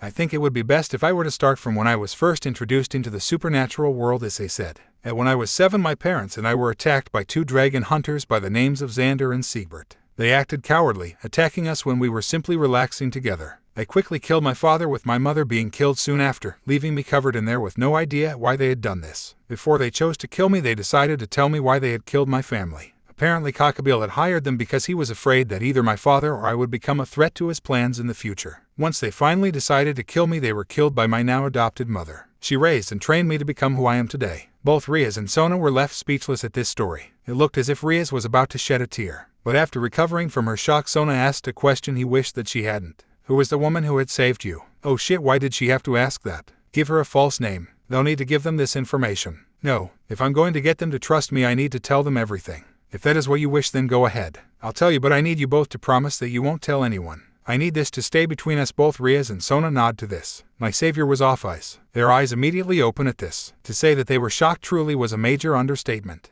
You're telling me that the Ouroboros dragon is your adopted mother? Riaz asks. Well, technically now I'm her child since a few years ago she infused some of her own genetic makeup into me. I even have some of her abilities now. Once again their eyes widened at this new information. For him to now have even some of the power of the infinite dragon god makes him a very powerful person. I see. That is why it's impossible for you to become a servant. You're simply too powerful to be reincarnated, determined Riaz. That's exactly it. Even if you had a full set of mutated pawns it still wouldn't be enough, Issei said. I see. Either way both Riaz and I thank you for revealing your past to us. I think I can begin to trust you now, Hayadu. Sona's right. Now there are no secrets between us. We can begin to depend on each other. Good, because I need help from the both of you. Sona raised an eyebrow. And what exactly do you need? From what my new fallen angel friend told me, an exiled nun has been taken in by a Rouge fallen angel and some exorcists who are currently based in the abandoned church, and they're planning to take her sacred gear. I need your help to eliminate them. With respect, this isn't my territory, so this doesn't involve me. I'll leave it to Riaz if she chooses to help you, Sona states. If I do help you, what's in it for me? Riaz asks. You can take the nun as your servant if so desire. I'll also owe you one.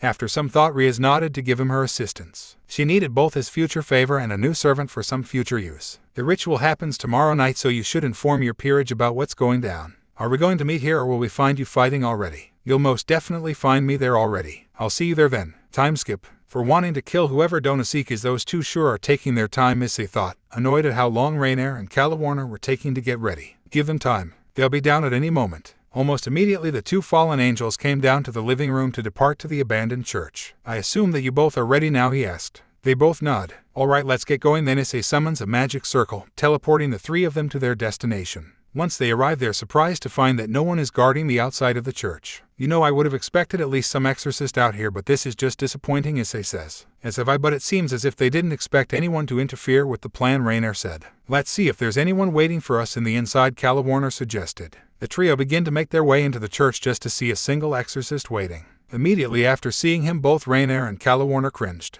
This exorcist was a young man with short white hair and red eyes. Just by looking at him, Issei could tell that there was something off about him. Well, if it isn't the two traitorous sluts with their new boy toy, he says maniacally. I can't believe the first person we see on our return is you, Fried, Rainier replies. Who is this guy? Issei asks. This right here is Fried Selzen, Calawarner replies. He's been known to be a very insane person. It's been rumored that he was kicked out of the Vatican for raping an angel, and I enjoyed every minute of it, Fried says. Hearing her scream for her life was so entertaining. This enraged Issei instantly. To hear that this guy raped an angel and has no regrets of it made him sick to his stomach. Alright, this guy is a sicko. I'm not gonna bother spend much time with him, so I'll make it quick, Issei said. Oh, this is hilarious. You think that you can beat the Fried Selzen? He retorts. I'll chop you to pieces. Fried lunged at Issei, but it didn't faze him one bit. All Issei did was raise his left arm and said three simple words. Chains of shadows. At that a large portal appeared below Fried, and out of it came chains that launched at him. What are you doing to me? He asks, desperately trying to free himself from the chains. Issei walks up to the chain down Fried and raises his hand.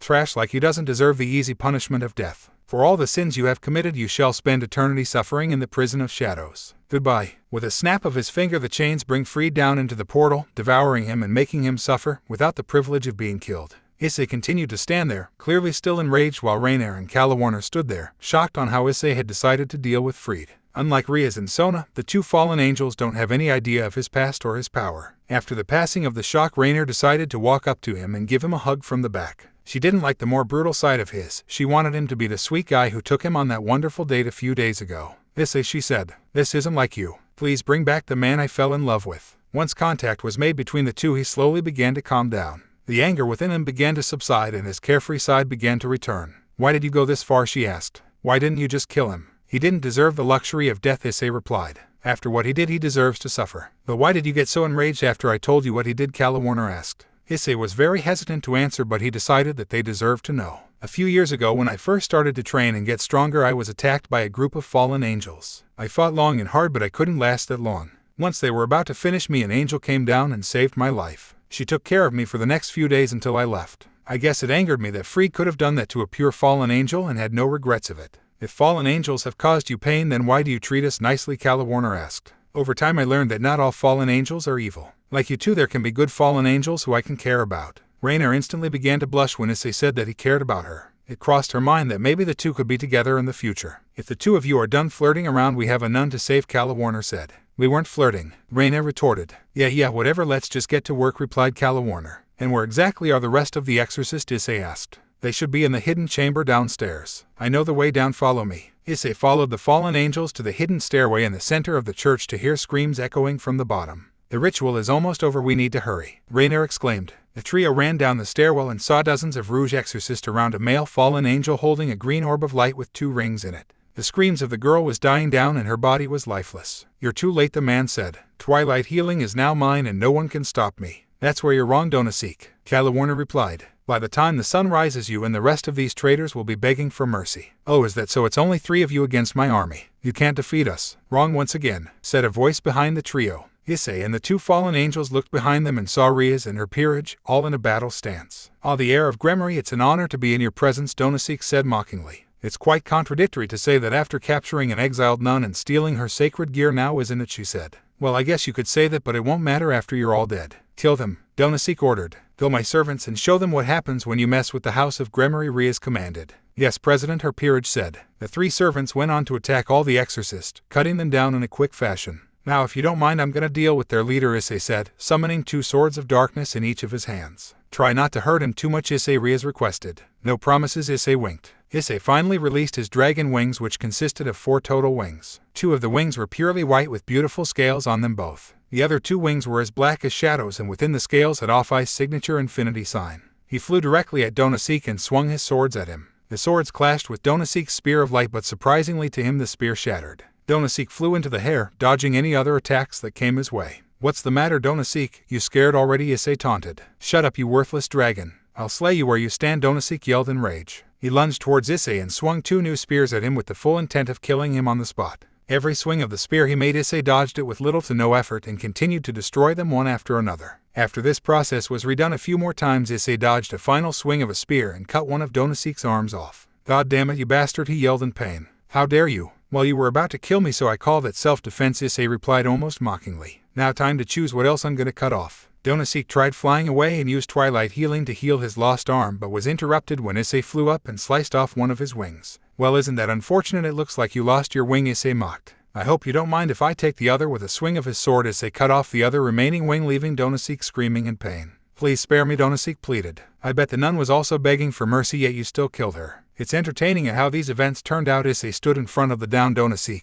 eyes closed, and reached his arm towards him and began to summon shadows around him. The shadows waved around him until they went into Donaseek and pulled out the sacred gear he had stolen from the nun. You're no longer a threat to anyone, Donaseek. You have no wings, no power. I'll let you live to fight another day, Issei said as he turned his back towards him and began to walk away. Donaseek just laid there, enraged that he was defeated by a simple half-breed. He shouldn't accept this. He won't accept this. He stood up and made a final spear of light and started to run towards the unsuspecting Issei to slay him on the spot. Everyone besides him noticed what Donaseek was about to do and tried to call out to him. Issei, behind you, they called out. Unfortunately, he wasn't quick enough to turn around, and what he saw was a large spear of light heading straight to his face. Crack! The sound of breaking bones was the last thing everyone heard until they realized what had happened. A spear of light had pierced the skin and the bones of not Issei, but instead of Donaseek. A large gaping hole formed in his stomach by the spear which had stabbed him. It wasn't a violet spear of Rainier nor the yellow spear of Calawarner, but it was one he didn't recognize. This spear of light was light pink in color. How dare you, Donaseek struggled to say. You were a traitor, Donaseek. There's no place in the Gregory for traitors, Middle said.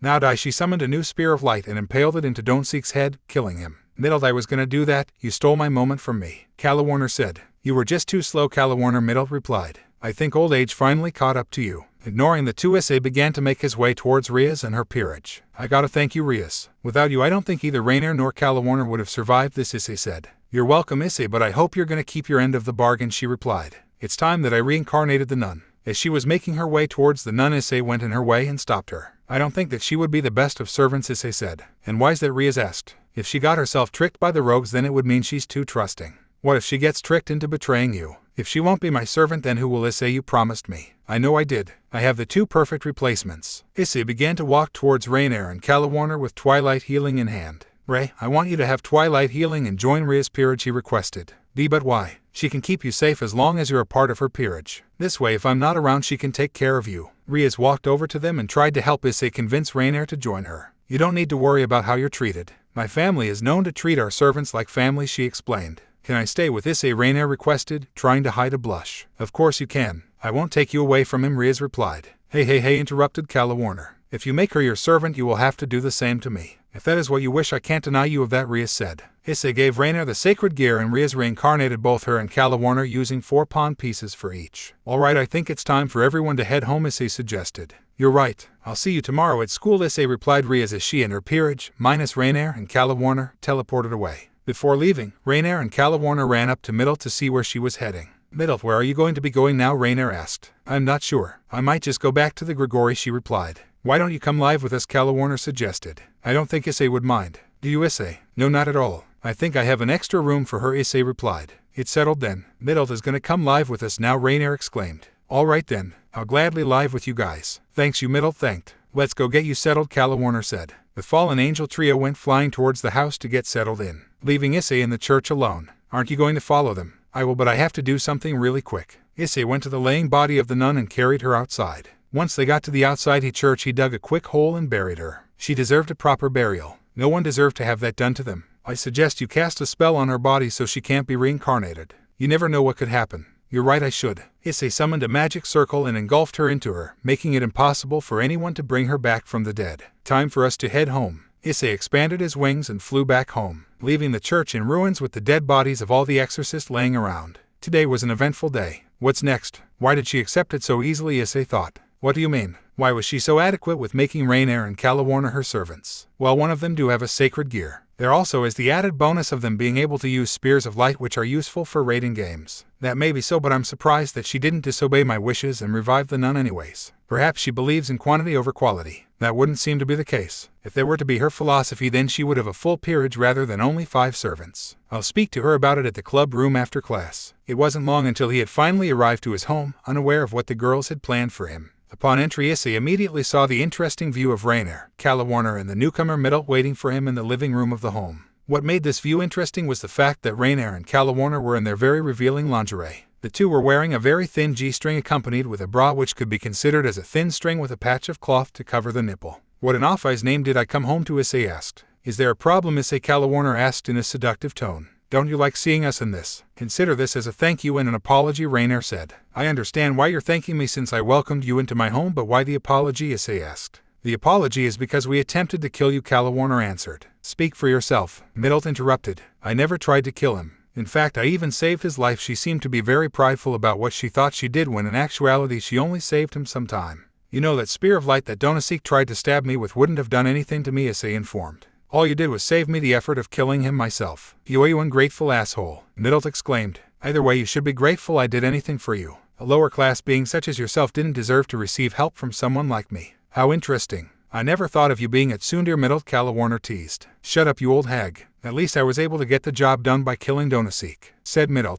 Now Middle, no need to get all defensive, Rainer said. If you wanted to join in on the fun, all you had to do was ask. Middle was getting redder by the second, and unwanting to lose this battle, she decided to retreat. Screw this, I'm going to bed. Wake me up when you guys stop being so stupid. She stormed her way to her newly assigned room and slammed the door behind her, leaving the 2 remaining fallen angels fully amused. As much as I would like to stay down here and tease you, I'm gonna go hit the hay. Let's go, Issei. Kalawarner grabbed onto his arm, dragging him into his room with Rainer following. Issei began to resist until he was finally able to release himself from her grasp. Wait just a minute. Why are you going into my room? He asked. Because I'm going to be sleeping with you both now, Kalawarner replied casually. And why are you doing that exactly? He asked. Because I want to know when you two are going to be doing it. This way I can show her how to please you, Kalawarner answered. And by that she means she can join in whenever we get started, Rainer said. And for the record, you can't teach me anything since you haven't done it yet. Yes, but I had the best teacher in existence. Porn, Kalawarner stated. Now go to sleep. Issei got changed into his regular sleeping clothes while the girls stayed in their underwear. You know, I can deal with 1 girl in my bed, but I think 3 is a bit much, Issei complained. Well, tomorrow Rainer, Middle, and I aren't going to be here for the entire day, Kalawarner stated. And why's that? Issei asked. We're going to be gathering our things from the Grigori HQ and bringing them here, Rainer answered. So you're going to have the bed to yourself, Kalawarner said. Now shut up and go to sleep. Issei grabbed onto Rainer and she clung to him like the night before while Kalawarner clung onto his back. Only here to teach Rainer, right, Issei thought. Well, look at you. 2 new members in your harem. I'm so proud of you. Thanks, Gramps. I plan on making it even larger in the future. Now, if I remember correctly, you have 3 women in your harem now. That's where you're wrong. You completely forgot about. Ah, yes, I have forgotten about her. I suppose it's because we haven't seen her in 6 months. She promised me that I'd see her again by the end of this month. Only time will tell when you'll see her again.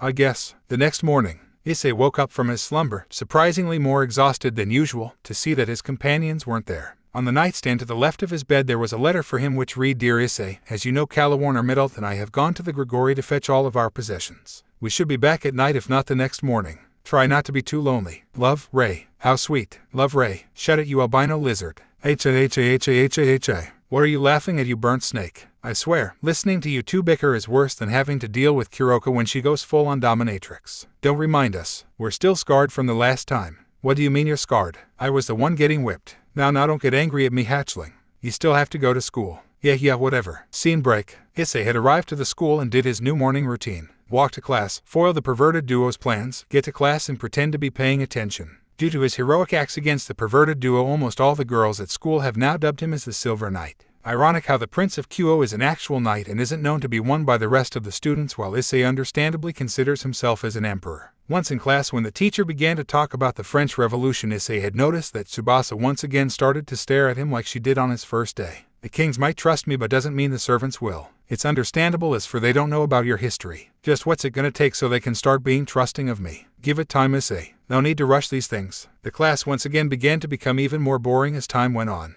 The only things that remotely caught his interest were how regular people stormed the Bastille against armed soldiers. Still, just because you have a gun doesn't mean someone with a knife can't beat you. Midway through the day, someone he saw from the meeting with the devils had entered the class. She's a young bespectacled woman with long straight black hair that extends all the way down to her knees, with split bangs and heterochromic eyes, with a violet left eye and a light brown right eye. Forgive me for the interruption, but the student council president would like to see Issei, Hayadu, and Tsubasa Yura immediately, she said. Yes, of course. Issei, Tsubasa, please go with Tsubaki, the teacher requested. The walk to see Sona was a long and silent one. He could feel that both Tsubaki and Tsubasa had their guards up, just like Kiba did when Rias requested to see him. Why don't you make some small talk? And why should I? You were saying how it bothered you how they don't trust you. Just try and make friends with them. Fine, whatever. It annoyed him how they wanted him to make some small talk, but he did prefer them to be more casual around him. So I'll assume that you're Sona's queen. Am I correct? You are correct. I'm both her queen and vice president of the student council, Tsubaki replied. And where are you, Tsubasa? He asked. I'm her rook, she replied. Of course, Issei had already known this thanks to Vritra, but this was a starting point. And how long have you been in the service of Sona? Issei asked. Tsubaki stopped in her tracks and turned to face Issei. The look on her face was almost one of annoyance, but he could see a very faint smile. Look, I know what you're trying to do, Hayadu, she stated. You're trying to get us to be more trusting of you. I just don't understand why the servants aren't so trusting of me when the kings are, Issei said. It's nothing against you, Issei, Tsubasa said. We're just being careful to protect our master, that's all. Oh yeah, then why do you always stare at me during class? He asked. Tsubaki raised an eyebrow and looked at Tsubasa, who at this point was redder than Ria's hair. That's none of your concern, she exclaimed. Well, since it's me you're staring at, it kinda is, Issei stated. Seeing this, Tsubaki grew a small smile on her face. Throughout all the years she had known Tsubasa, she never seen her all flustered like this. After a few more moments, Tsubaki finally saved Tsubasa from any more embarrassment. Alright, you two, we should continue on. I don't want the president to wait any longer, she said. Both Issei and Tsubasa nodded and continued to make their way. It wasn't much longer of a walk until they reached the door of the student council room. Upon entry, he saw the rest of the student council waiting for him and Sona sitting behind her desk. Hello, Issei. It's nice to see you again, Sona greeted. The feeling's mutual, Sona. May I ask why you called for me? Issei asked. Well, to put it simply, I thought it was a good idea for you to meet the members of my peerage, she replied.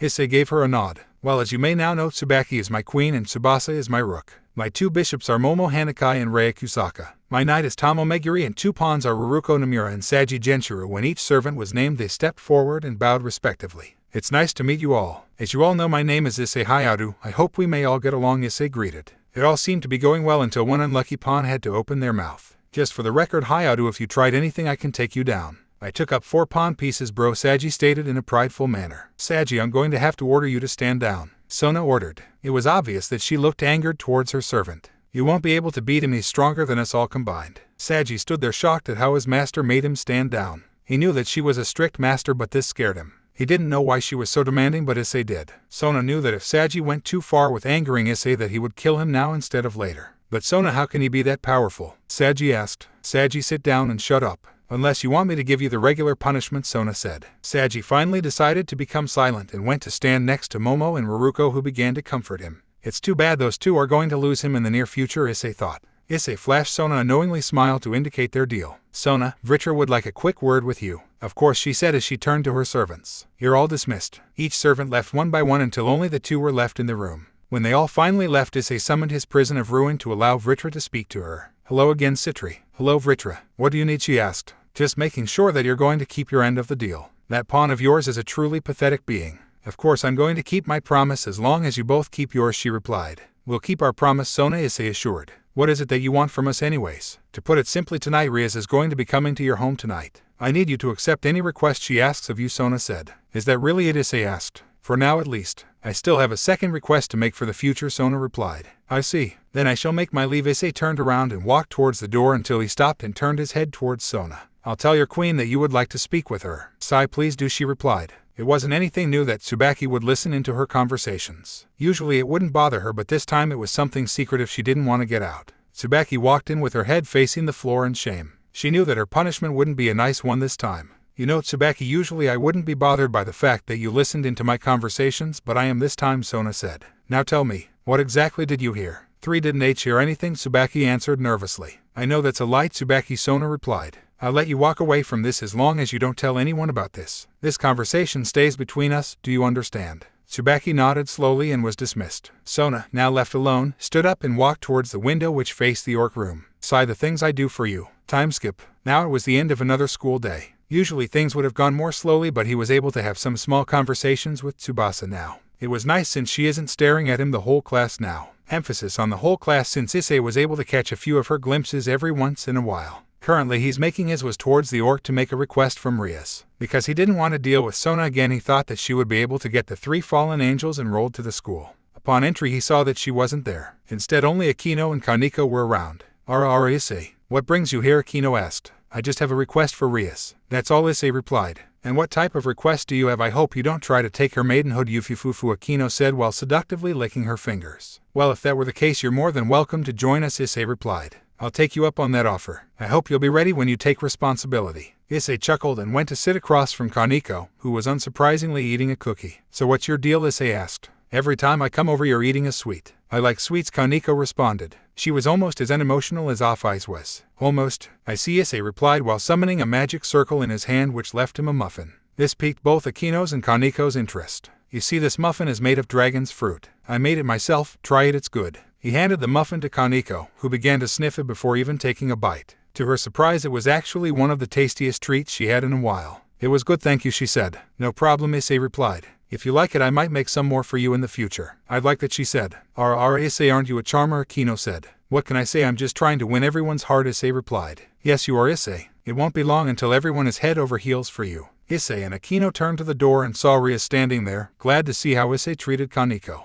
Oh hey Rias, I was waiting for you, Issei said. Is that so? What do you need, Issei? Rias asked. Can you please enroll Rainier and Calawarner to the school, Issei requested. Of course I can. Because they're now in my peerage, I will need to know what they're up to, Rias explained. Would you like the younger one to be enrolled as well? Well, I'll have to check in with her first. I don't want her to do something she doesn't want to do, Issei replied. I see, Rias said. I'll work on their enrollment when I can. Thank you, Rias, Issei bowed. It's no problem at all, Issei. Well, I guess I'll be on my way. I got the house on my own so I can train for a bit. I'll see you tomorrow then, Issei, Rias said. Goodbye, Issei. Don't be so lonely without me, Akino said. I'll see you later, Issei, Kaneko said. Issei summoned a magic circle and left the 3 in the room. I guess I should get ready for Rias to show up later, Issei thought. Rias POV. Well, he's an interesting one, wouldn't you agree, Rias? Akino asked. Yes, he is, Rias answered. I think you two should get working in your contracts. Yes, President, Akino and Kaneko said in unison as they left. Rias walked over to the window overseeing the school ground. She had many things to think about. These thoughts were soon swept away as a familiar orange magic circle appeared in the center of the clubroom.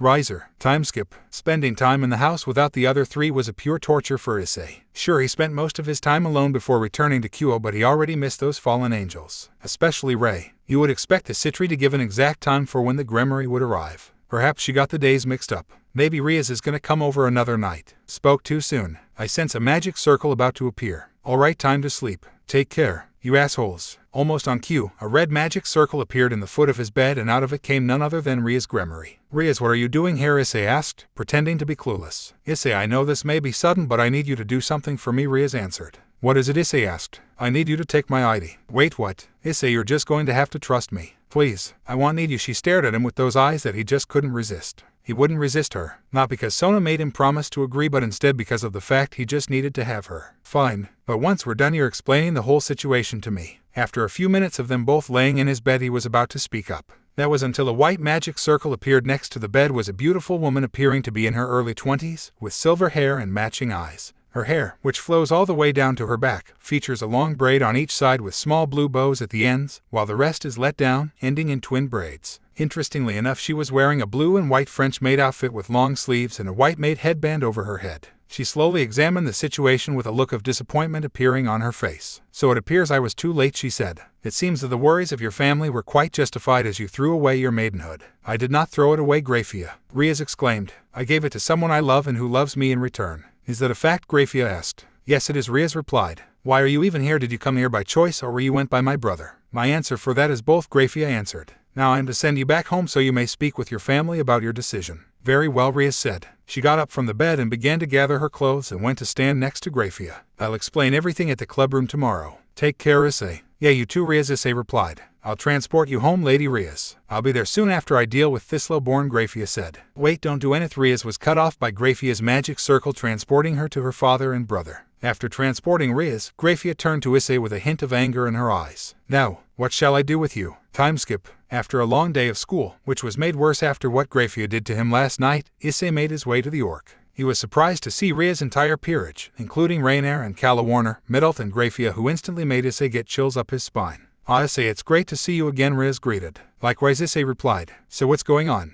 "We're here to speak about what you and Lady Rias did last night," Grafia said. Upon saying this, Kiba, Middleth and Karniko all raised an eyebrow while Aquino and Calawarner chuckled and Rainier gave off a jealous look. "Ara, Rias," Aquino said. "What did you and Issei do last night, Yufufufu?" Rias began to get red all over until she was able to get herself composed. "That is none of your business, Aquino." "Can we get to the point of this, Rias?" Issei asked. "Well, you see, Lady Rias is in an arranged marriage with the third son of the House of Phoenix, Lord Riser," Grafia explains. "And because I don't want to marry him, I chose to give you my ID to break it off," Rias said. "So, Grafia, are you going to tell Riser it's off, or do I have the pleasure of doing so?" "It's not that simple, Rias," Grafia said. Next to Grafia, an orange magic circle appears and out of it comes a man appears from the flame, dressed in a red suit with blonde hair and blue eyes. His shirt is open, showing a muscled chest, who looks like the epitome of a playboy. "Where is he?" He growls. "Where is that son of a Riser? You have no authority to demand for someone." Rias replies. Riser gives Rias a face which was overflowing with disgust. "Don't you dare tell me what to do, you whore." Riser yells. "Lord Riser, I must order you to calm down immediately," Grafia demands. Riser backs off for a bit, but it's still obvious that he has a hidden rage within him. "Riser, our engagement is over," Rias said. "Now go home and focus on your little harem." "This bastard has a harem," Issei thought. Riser will go back to the underworld, but only after he kills the bastard who took what was rightfully his. Riser angrily replies. There was a clear surprised expression throughout Ria's whole peerage. Meanwhile, Ria's mouth was shot open. "You can't be serious," Rias said. "Well, I am," Riser replies. "Because I am your fiancé, Riser is entitled to kill the bastard you chose over him." At this point, Issei begins to laugh completely out loud, which enraged Riser even further. "You think this is funny, boy?" Riser growls. "Of course I think it's funny," Issei replies. "It's funny how you think that you can kill me." "So it was you who took her ID, wasn't it?" Riser asked. "Of course it was," Issei replies. "What are you going to do about it, you Yakitori?" "Lord Riser, would you like to challenge this boy to a duel?" Grafia asked. "Yes, I would," Riser replies. "Riser will enjoy killing this pitiful human." "Do you accept the challenge?" Grafia asks Issei. "Sure, it sounds like it would be interesting," Issei replies. "Then it is decided." "What will you two bet on the match?" Grafia asked. "Wait, there's bets?" Issei asked. "That is correct. This is a battle to the death, so both parties must bet their own possessions," Grafia explained.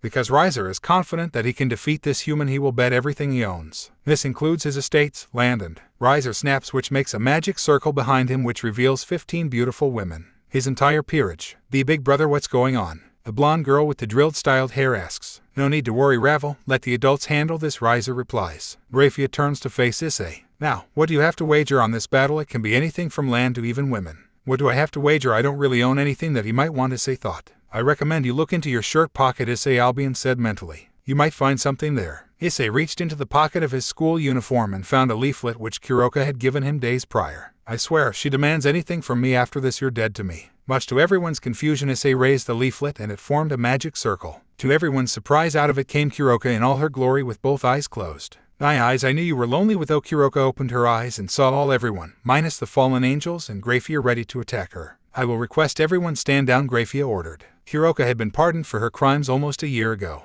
No harm is to come to her. "Issei, what's going on?" Kuroka asked. "I'll explain everything to you later, just roll with me," Issei said. Kuroka looked across the room and saw Kaneko angrily staring at her. "Nayashiron, what's with the sour face?" Kuroka asked. "Kuroka, please refrain from starting any fights," Issei requested. "Fine, I'll speak with her later," Kuroka replied. "Shall I assume that she is your bet?" Grafia asked. Yes, you are correct, Issei replied. Kuroka gave Issei an angered look and he looked back to her and mouthed, I'll explain everything soon to her. 13 kittens now. End of discussion, Kuroka said seriously. I hate you, Gramps, Issei thought. Riser will enjoy using her when he won the battle, Riser said cockily. That is if you can beat me, you Yakitori, Issei replied. Riser started to fume up with rage and fire burned in his hand. 1 week. Riser will give you 1 more week to live until you die. By Riser's hands, Riser angrily summoned a magic circle and teleported him and his peerage away. The room was left in silence for a few more seconds until Kuroka spoke up. That was quite a stunt you made, Issei, Kuroka said after clinging onto his left arm and smothering it between her breast. Indeed it was, Grafia agreed.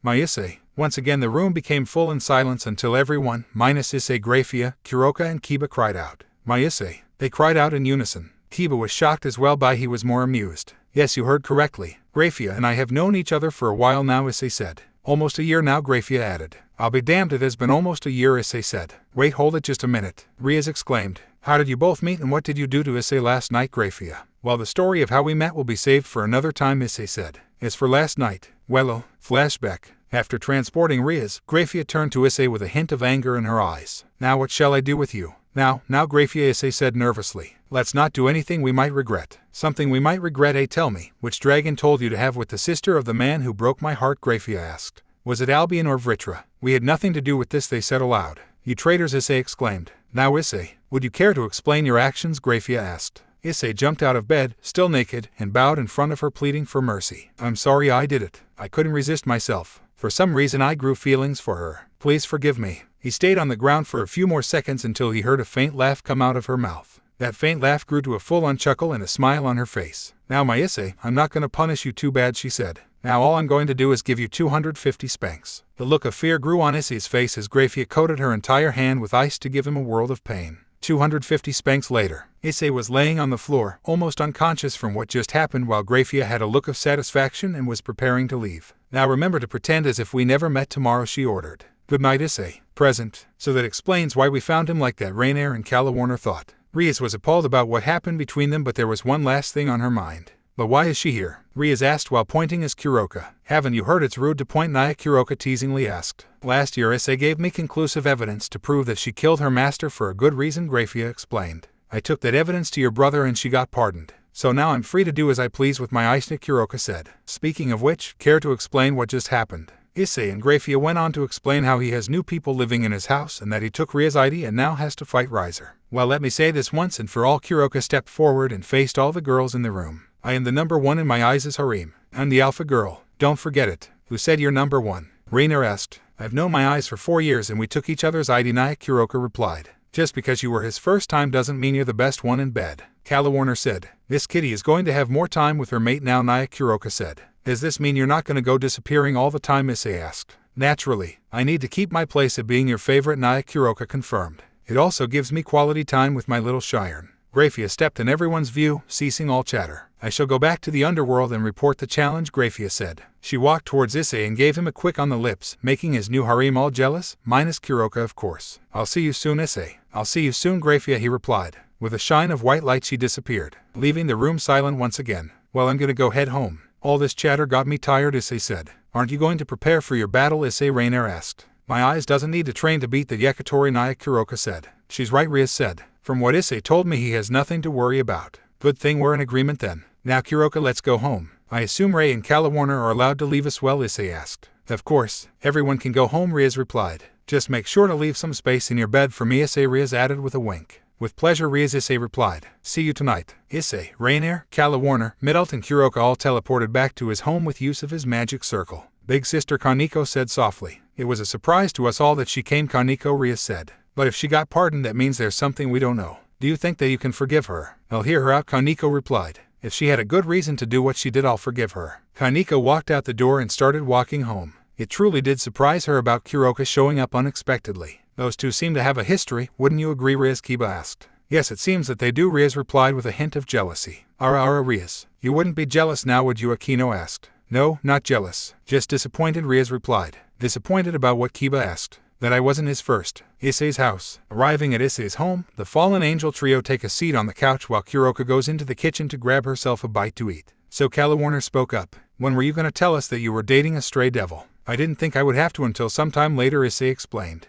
It just so happened that I needed her to show up when she did. Speaking of which, what kind of asshole would bet his own girlfriend? Middle exclaimed. Hearing this, Kuroka makes her way towards Issei with a serious look on her face. The other girls are left being scared for Issei's life, but Issei himself stays unfazed. The two were in a long stare battle, leaving the other three nervous at what would happen next. It kept going for a couple more minutes until Kuroka broke her seriousness with non-stop laughter. I really can't be mad at you now, can't I? Kuroka asked rhetorically. Issei turned Kuroka around and, to the dismay of Kalawarner and Rainier, wrapped his arms around her waist. On both of their faces loving smiles grew as they stared into each other's eyes. You see, Kuroka doesn't care if I place her as a bet in anything, Issei explained. Not counting this time, I've only done it twice before. I only put her as a bet to catch the heir's attention to agree to the terms. So what you're saying is, you're undoubtedly gonna beat Riser, am I right? Kalawarner asked. Of course my Issei will beat him, Naya, Kuroka answered. That Yakitori had sealed his fate. Scene break. A few hours have gone by with Kuroka, Rainier, and Kalawarner constantly arguing about who gets to do what with Issei at what time. Meanwhile, Middle was currently sitting on his lap watching TV with him while throwing a few insults every once in a while. Gods, if I have to deal with this every day, I don't know how long I will be able to last, Issei thought. This is how the life of a harem king goes, my boy. Look on the bright side, you'll get good in the future. Yeah, well, can't complain about that. A few more minutes passed until a red magic circle appeared in the center of the living room. As expected, Riaz came out of it, but unexpectedly so did Sona. Alright, I knew that you were coming here, Riaz, but why is Sona here? Issei asked. Good to see you too, Hayadu, Sona replied. She just wanted to speak with you about the whole Riser situation, Riaz said. Yes, I heard that you and Riser will both be participating in a duel in a week. I assume that you'll be taking time of school for some training, then Sona asked. Why would I need time to train? Issei asked. You both already know my backstory, so there's no need for me to train. Well, even if you don't need to, I think it would be a good idea if my peerage does. Hell, your peerage can come too, Sona, Riaz suggested. Normally the student council president would instantly reject such offer because it's her duty to take care of the school, but she couldn't disagree that her peerage did need some work, especially since they would be short one member very soon. I suppose you're right. The members in both peerages are inexperienced, so I think training with each other would be a nice way for them to get to know one another better, Sona said.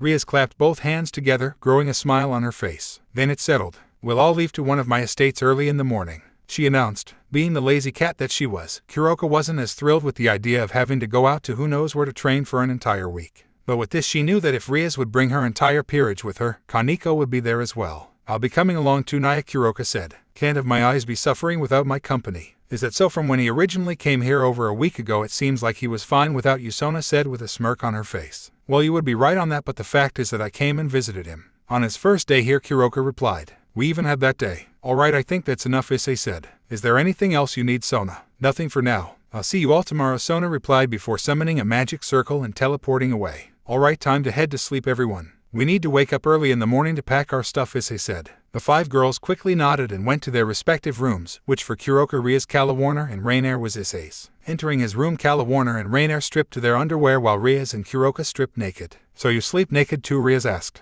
Only when I'm with my eyes, Naya, Kuroka explained. It's the proper way for a cat to sleep with her mate. From the sides of the room, both fallen angels were comparing their busts to those of Riaz and Kuroka. Even if their own were impressive compared to human girls, they could barely compare to the other girls. Now they actually know how it feels to be middled. Once Issei was done changing, he climbed into his bed with the girls soon following. Riaz got hold of his right arm, smothering it into her breast, with Rainier doing the same with his left arm. Kalawarner got a hold of his left leg while Kuroka was on top of him. Is every night going to be like this, Issei thought. At least Ophis got you a California king-size bed. Although I bet she expected you to be sleeping in your smaller-sized dragon form and not with 4 women. She's oblivious to anything, you two know this. Ah yes, I recall her saying that she once watched you and Kuroka mating and was questioning why she kept screaming in pleasure. Even if Kuroka didn't seem to mind that, I still did. I wonder how she even got into the room in the first place. Alright, with everything aside, we need a game plan. And for what exactly? I hope you don't mean for that Yakitori. Of course I don't mean for him. Worst comes to worst, you use my balance breaker. What I mean is, how are we going to get rid of the boy without raising suspicion?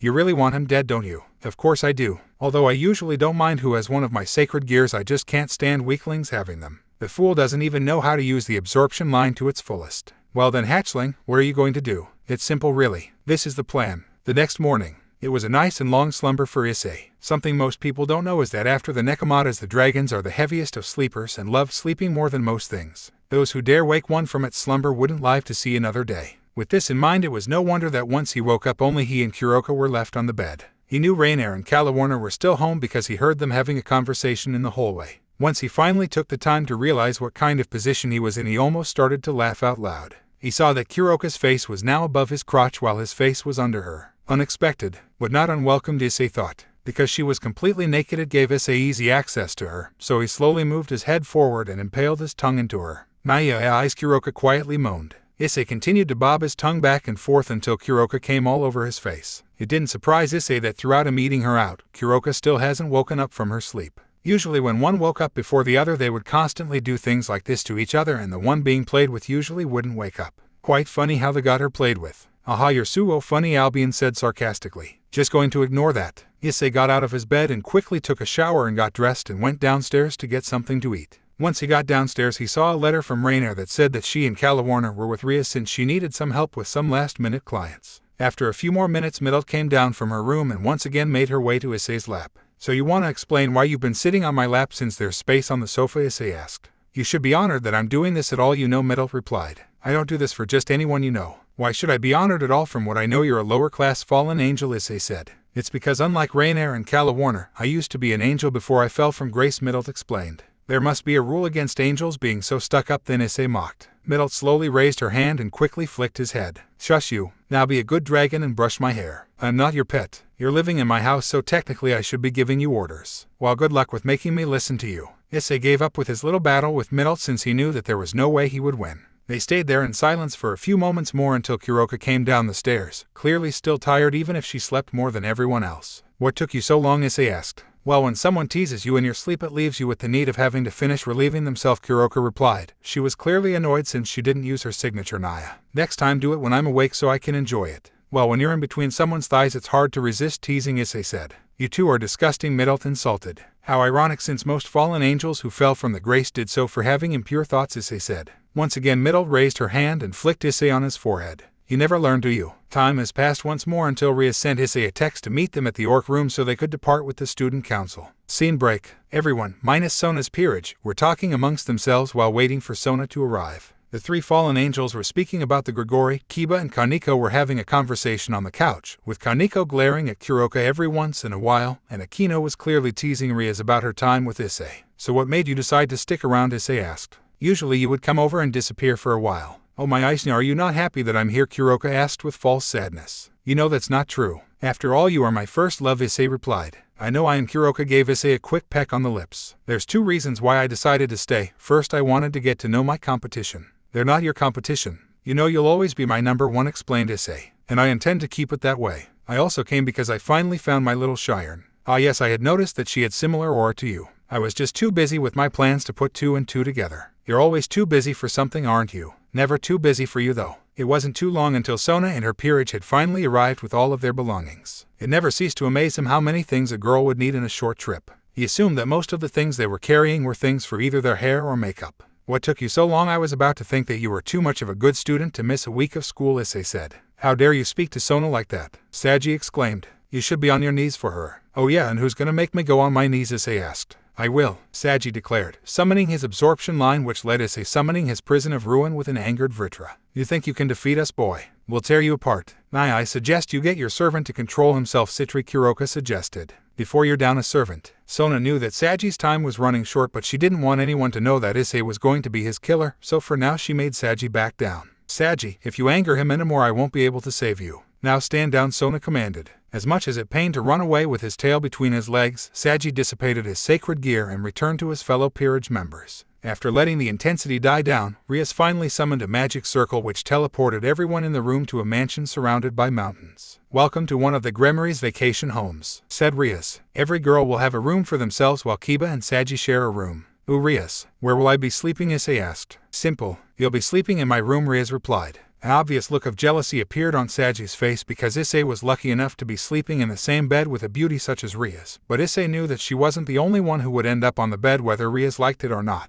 After everyone was finally showed to their rooms, they quickly unpacked and met outside of the mansion. "Alright everyone, listen up. Today will be non-stop training and I expect everyone to be working their best for the next 9 days. I don't want anyone to be slacking at all," Sona said. "And to encourage everyone to do their best, all of you will fight," Issei Rias added. Looks of confusion quickly formed on everyone's face. How was it fair to Issei that it would be 13 versus 1 in the first day? Obviously something was up. "You might be wondering why you're all going to be all you servants against him, and the reason is quite understandable," Rias said. "You won't be fighting Issei in his base form," Sona explained. Instead you'll be fighting him in his dragon form. Issei gave a large shit-eating grin before transforming into his first-level dragon form. Said form stood on 2 legs with a large tail coming out of his back. His head had a large horn coming out of the top of his head with 2 more out from the sides. The form was all white with blue streaks running through it. And the form is the look of hot red dragon archfiend from Yu-Gi-Oh, with black being replaced by white and red replaced by blue. The shared look throughout all the servants clearly said were Ed. Netlet thanked the Lord that she wasn't a member of either peerages and prayed Issei wouldn't go too hard on Rainier and Calawarner. Even Riaz and Sona were thankful that they weren't going up against Issei. Kuroka though looked unfazed by his transformation after seeing it so many times. Your goal is to simply survive against me for half an hour. If you can manage that, then you will be rewarded generously, Issei said. That doesn't seem so hard. Even I can manage to do. Saji couldn't finish his sentence until he was swiftly hit with Issei's tail, sending him across the entire field. That's enough of him, Issei said. He lowered his head to face the rest of the group and readied fire in his mouth. Now, who's next? Scene break. To say that the spar against Issei was brutal was a major understatement. Sona's entire peerage, minus Tsubaki and Tsubasa, were taken out in a matter of 5 minutes. Tsubaki was forced to use her Mirror Alice sacred gear, which still didn't faze Issei even if it doubled what he threw at her, and Tsubasa kept her distance, making safe and precise attacks. It took Kiba and Kaneko 10 minutes to get knocked out, with Tsubasa soon following. Akino, Tsubaki, Calawarner and Rainier were the final ones standing, with Rainier fainting after 17 minutes after overusing her sacred gear, which depleted her stamina with every use. After the healer got knocked out, the rest of the spar ended at 19 minutes when Issei got a clear shot at the final 3 and wiped them out at the same time. With the spar ending, Issei reverted back to his normal form, somehow keeping his clothes intact, and asked Kuroka to heal everyone. And to think that was only my first level dragon transformation.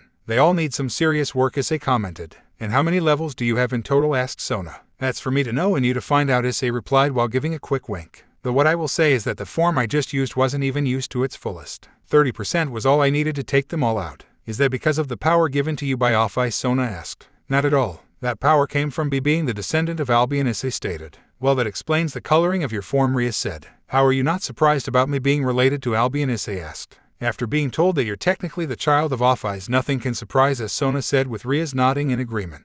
Issei then turned to see the damage he had caused to the peerages. Even after being healed by Kuroka, most of them still had some bruises all over their bodies. Training has only just begun. Time skip. After the whole spar with Issei in the morning, the rest of their training was easier for them. They did the regular jogging and one-on-one spars against one another the entire day. So far, Kiba had the most progress out of everyone, becoming faster and more defensive than he was before. The 2 least progressing were Saji and Kaneko. Kaneko was slower because she wasn't using her true powers like her sister, and Saji well because he's Saji. Dinner had approached and everyone was having fun since they were finally able to relax for the day. Even though he was hungry, he saw that Kuroka was troubled by something, so he invited her to a walk outside of the mansion. Alright Kuroka, I know something's up with you. I need you to tell me what, Issei said. I don't know what you're talking about, Issei, Kuroka said in a playful voice that only he could see through. Don't act as if everything is fine, Kuroka. You know you can tell me everything, Issei assured, which led to Kuroka to grab onto him and burst into tears on his chest. Shiren hates me. I tried talking to her and she won't acknowledge me. Kuroka cried out. I don't know what to do. Listen, I've promised that I'd get you both on good terms, and you know damn right that I'm gonna do it, Issei said.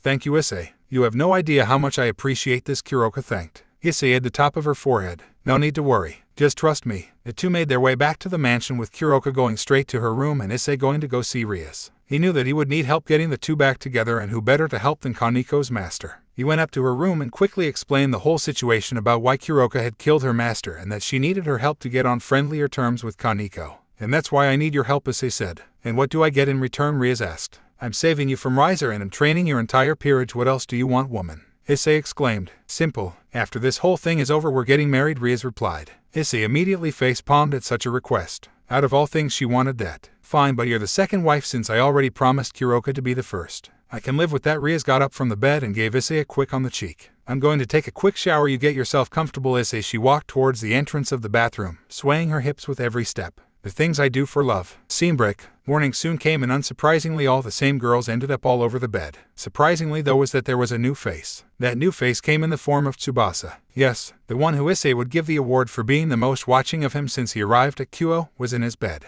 Not as nude as the other girls, but still in his bed, clinging onto his right available leg. Great. Now people that I'm not even trying to seduce are now on my bed. You have the power of Ophis, 2 dragon sacred gears, and you're a half-dragon yourself. It shouldn't be a surprise that you're attracting females. In fact, it should be expected. All of my past hosts had harems full of beautiful women. It's only natural that you're a chick magnet. It's going to be the death of me, I just know it is. Transforming into a shadow, Issei slipped out of the hold of the girls and went down to get a bite to eat. On his way towards the kitchen he found Akino in the halls. Ara Issei, aren't you up early, she said. I could say the same to you. I honestly thought only I was awake at this time, Issei replied. Yes, well, I'm just naturally an early riser, Akino replied. By the way, from what Rias told me, she very much enjoyed her first time with you a few nights ago. And here I was thinking I'd be able to join. Akino playfully pouted and crossed her arms under her breast to successfully draw Issei's attention to them. You like these, Issei? Know that they're yours whenever you'd like, Akino said seductively. If I had even the tiniest amount less of self-control, I'd take her here and now. Akino went closer to Issei and whispered into his ear. And don't worry about being too rough. I want you to punish me for being such a naughty girl. She licked his earlobe, then walked away, swaying her hip even more seductively than Rias had last night. Issei was left stunned at how Akino had acted. He knew she was seductive, but this was at a whole different level. Holy shit, in all my years I've never met anyone as seductive as she is. After recovering from his shock, Issei continued his walk towards the kitchen to get some food. Once he got to the kitchen, he worked on making his favorite food of all time, tempura. When his mother was still alive, she would make this for him every day after he finished his studies. After his first taste of it, he had grown to love the smell and taste of tempura. But after she and his father were killed, he hadn't had it up until 3 years ago. It was Kuroka who had reunited him with his favorite food. After she first made it for him, he begged her to teach him how to make it. It was because of all the nights they shared making tempura over and over that they grew a bond and became the lovers they are now. After his food was made, he grabbed a plate and sat himself on the kitchen table in peace. It wasn't long until someone else had smelled the aroma of the tempura and made their way to the kitchen. The first to arrive was Kiba. Yo, Issei, he greeted. Is that tempura I smell? Yeah, it is, Issei replied. Grab some, I made enough to share. Sweet thanks, Kiba said. He grabbed a few and made his way to the table and sat next to Issei. After his first bite, he was surprised at how good it tasted and quickly ate the rest. That was amazing. You made that yourself. It took a while, but I finally mastered the art of making tempura, Issei joked. I have to say I'm impressed with your cooking skills, Kiba complimented. Thanks, I appreciate it, Issei replied. A few more minutes passed and more people showed up and ate some of the tempura Issei set for them. Even Saji tried some of it but didn't admit how good it was. While everyone was talking about how they would train, Rias pulled Kaneko to the side and began her conversation about Kuroka. Issei easily saw how Kaneko wasn't very interested about the story, and when Rias was finished talking, she said nothing and simply walked away. He saw the look of disappointment on Rias' face when she made her way towards him. I told her. She didn't care about what I told her and just walked away. I can't believe her, Rias exclaimed. Well, I can understand why she's like this, Issei said, with Rias looking at him with confusion. She never knew the full story and is in denial. Then what are you going to do, Rias asked. Give me 5 minutes, I'll be right back, Issei said. He walked the direction Kaneko left towards and found his way at her room. Without even knocking, he walked in, seeing her with her face planted into the pillow. Go away. If you think I'll forgive her, you're wrong, she said in an annoyed tone.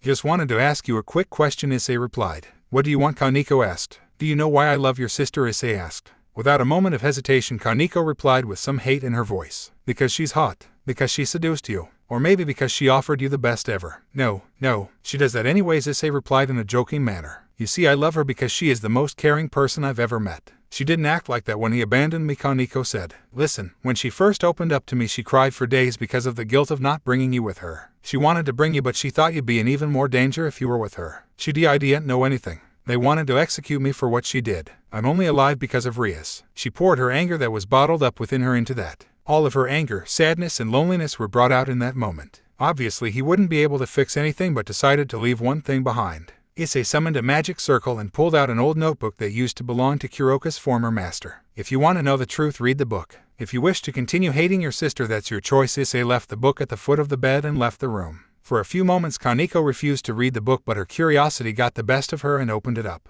There was a bookmark left in one of the last pages of the book which read this. Experiments on the Nekishu Kuroka have been a success. She is overflowing with power. Preparations for the experiments on her younger sister, Nekishu Shiren, will begin tomorrow. Kaneko gasped and kept reading to a new passage. I have reason to believe that Nekishu Kuroka is planning to kill me. Perhaps it's because she doesn't want her sister, Nekishu Shiren, going through the experiments. I must be wary. After finishing the passage, Kaneko burst into tears, saddened at how she treated her older sister because she thought she put her through the loneliness for her selfish desires. Big sister, please forgive me. Kaneko felt 2 large orbs pressing on her back with 2 warm hands wrapping around her. It's okay, Shiren. I just hope you could forgive me. I shouldn't have left you like that. The 2 sisters were left in a tight embrace, with Kuroka being happy that her sister finally forgave her for her mistakes. What the 2 didn't know, however, was that Issei was in the shadows of the room, completely invisible even to the most skilled of senjutsu users. He gave a warm smile, then left the room satisfied with his work. Issei began wandering the halls after his work with the 2 sisters was completed. After a while of wandering he found Sona and her peerage training in the backyard and decided to join them. Currently it was Saji sparring against Tsubasa, with Saji getting utterly destroyed. He couldn't catch up with her and got knocked out with a final punch in the gut. Nice shot, Tsubasa, Issei complimented. When he spoke up that Tsubasa looked towards him and got red all over. Thanks Issei, but I think I could have done better, she replied. Don't sell yourself short. I watched for a bit and you did amazingly, Issei said. Thanks, I appreciate it, Tsubasa replied. How interesting. Are you getting red, Tsubasa, Rhea teased. I think she is Rhea. I wonder why, Momo added. Shut up, Momo. You get red whenever Saji just says hi to you. Tsubasa exclaimed. I do not, Momo retorted. At least I wasn't caught leaving a boy's room this morning. As much as Issei enjoyed this little argument, he made his way to Sona and Tsubaki, who were watching from afar. Must you always cause some nonsense, Issei, Sona asked. It's not my fault they found out about Tsubasa being in my room. Speaking of which, how did they find out, Issei asked. I'll let Tsubaki explain that one, Sona said while gesturing towards Tsubaki. Tsubaki got red, and when Issei raised an eyebrow it made her even more red. Two may have been planning to come and visit you this morning and saw her leave your room. And for what reason were you going to visit me, Issei asked. I just wanted to check up on you, I swear. Tsubaki exclaimed. Issei wanted to get more information out of her but decided to end her embarrassment at that. He made his way back to the mansion and took a seat on the sofa. Only 5 days are left, Phoenix. Best spend them to their fullest. Time skip day of battle. The final days of training passed rather quickly. Improvement within the servants was very noticeable, and they were almost all able to survive his first-level dragon form for half an hour. When Kaneko finally forgave her sister, the two went non-stop with Senjutsu training with. Issei helped with some of the training since he knew how to somewhat control it, and she almost mastered it in the last day. Both he and Kuroka were satisfied with the results, but what made Kuroka even happier was that Kaneko began to see Issei as an older brother. Kaneko knew Issei and her sister would end up married one day, so better get used to it now rather than later. Even Saji got stronger. His situation was tragic though. He trained his best and it was still futile. His fate was already sealed. Currently Issei was waiting in a room alone until Grafia came to pick him up. There was nothing to think about. As long as Riser had no dragon-slaying items, there was nothing to worry about. A few minutes later a familiar white magic circle appeared in front of him and Grafia came out. It is time. With Rias, all around the arena there were VIP lounges for all of the high-class families who had attended, such as the Citrus, Asteroths, Bales, and obviously the Gremories and Phoenixes. In the lounge of the Gremories there was Xiaticus Gremory, his wife Venilana Gremory, Rias Gremory with her peerage, Milica's Gremory, and his mother Arabella Gremory, formerly known as Arabella Glacia Labolas. Rias was speaking with her parents about how she believed it was her right to marry whom she loved, and once the battle was over she would be engaged to Issei. Before Lord Gremory could scold his daughter, Lord Phoenix, Lady Phoenix, Ravel, and the rest of Riser's peerage came in the lounge. Hello there, Xiaticus. It's been much too long, Lord Phoenix greeted. As it has, Reburn. Although I would have preferred us to meet on better terms, Xiaticus replied. As it would, but once this little excuse of a warrior is dealt with, the marriage will continue as planned, Reburn said. Rias immediately got ticked off after hearing what Lord Phoenix said, but knew that he was in for a surprise at the end and left the situation alone. You never know, Reburn. The boy may surprise us all, Xiaticus replied. We'll see about that. Yes, we will. With Issei. When Grafia took Issei to the arena he was utterly shocked at how small it was. It was a rectangular shape with different chess pieces at each corner of the arena. At the opposing side of the arena stood Riser, standing as cockily as one could. He had the biggest smirk on his face that almost made Issei vomit. I can't believe you actually came, boy. Riser thought you would run away, Riser said. How ironic, the burning chicken would think I'd chicken out, Issei replied. In an instant a look of rage appeared on Riser's face, with his wings of flames growing larger. This is your last chance, boy. Surrender and you won't have to embarrass yourself, Riser exclaimed. Funny, I was about to say the same to you, Issei said. That's it. Riser will end you here and now. Riser flew up and summoned 2 large spheres of flames in his hands and threw them both at Issei at incredible speed. With this, Issei stood his ground, not even attempting to avoid the attack. HMPH seems as if he already accepted his fate, Riser thought while the spheres had made impact on Issei, making a large amount of smoke cover the area around the site.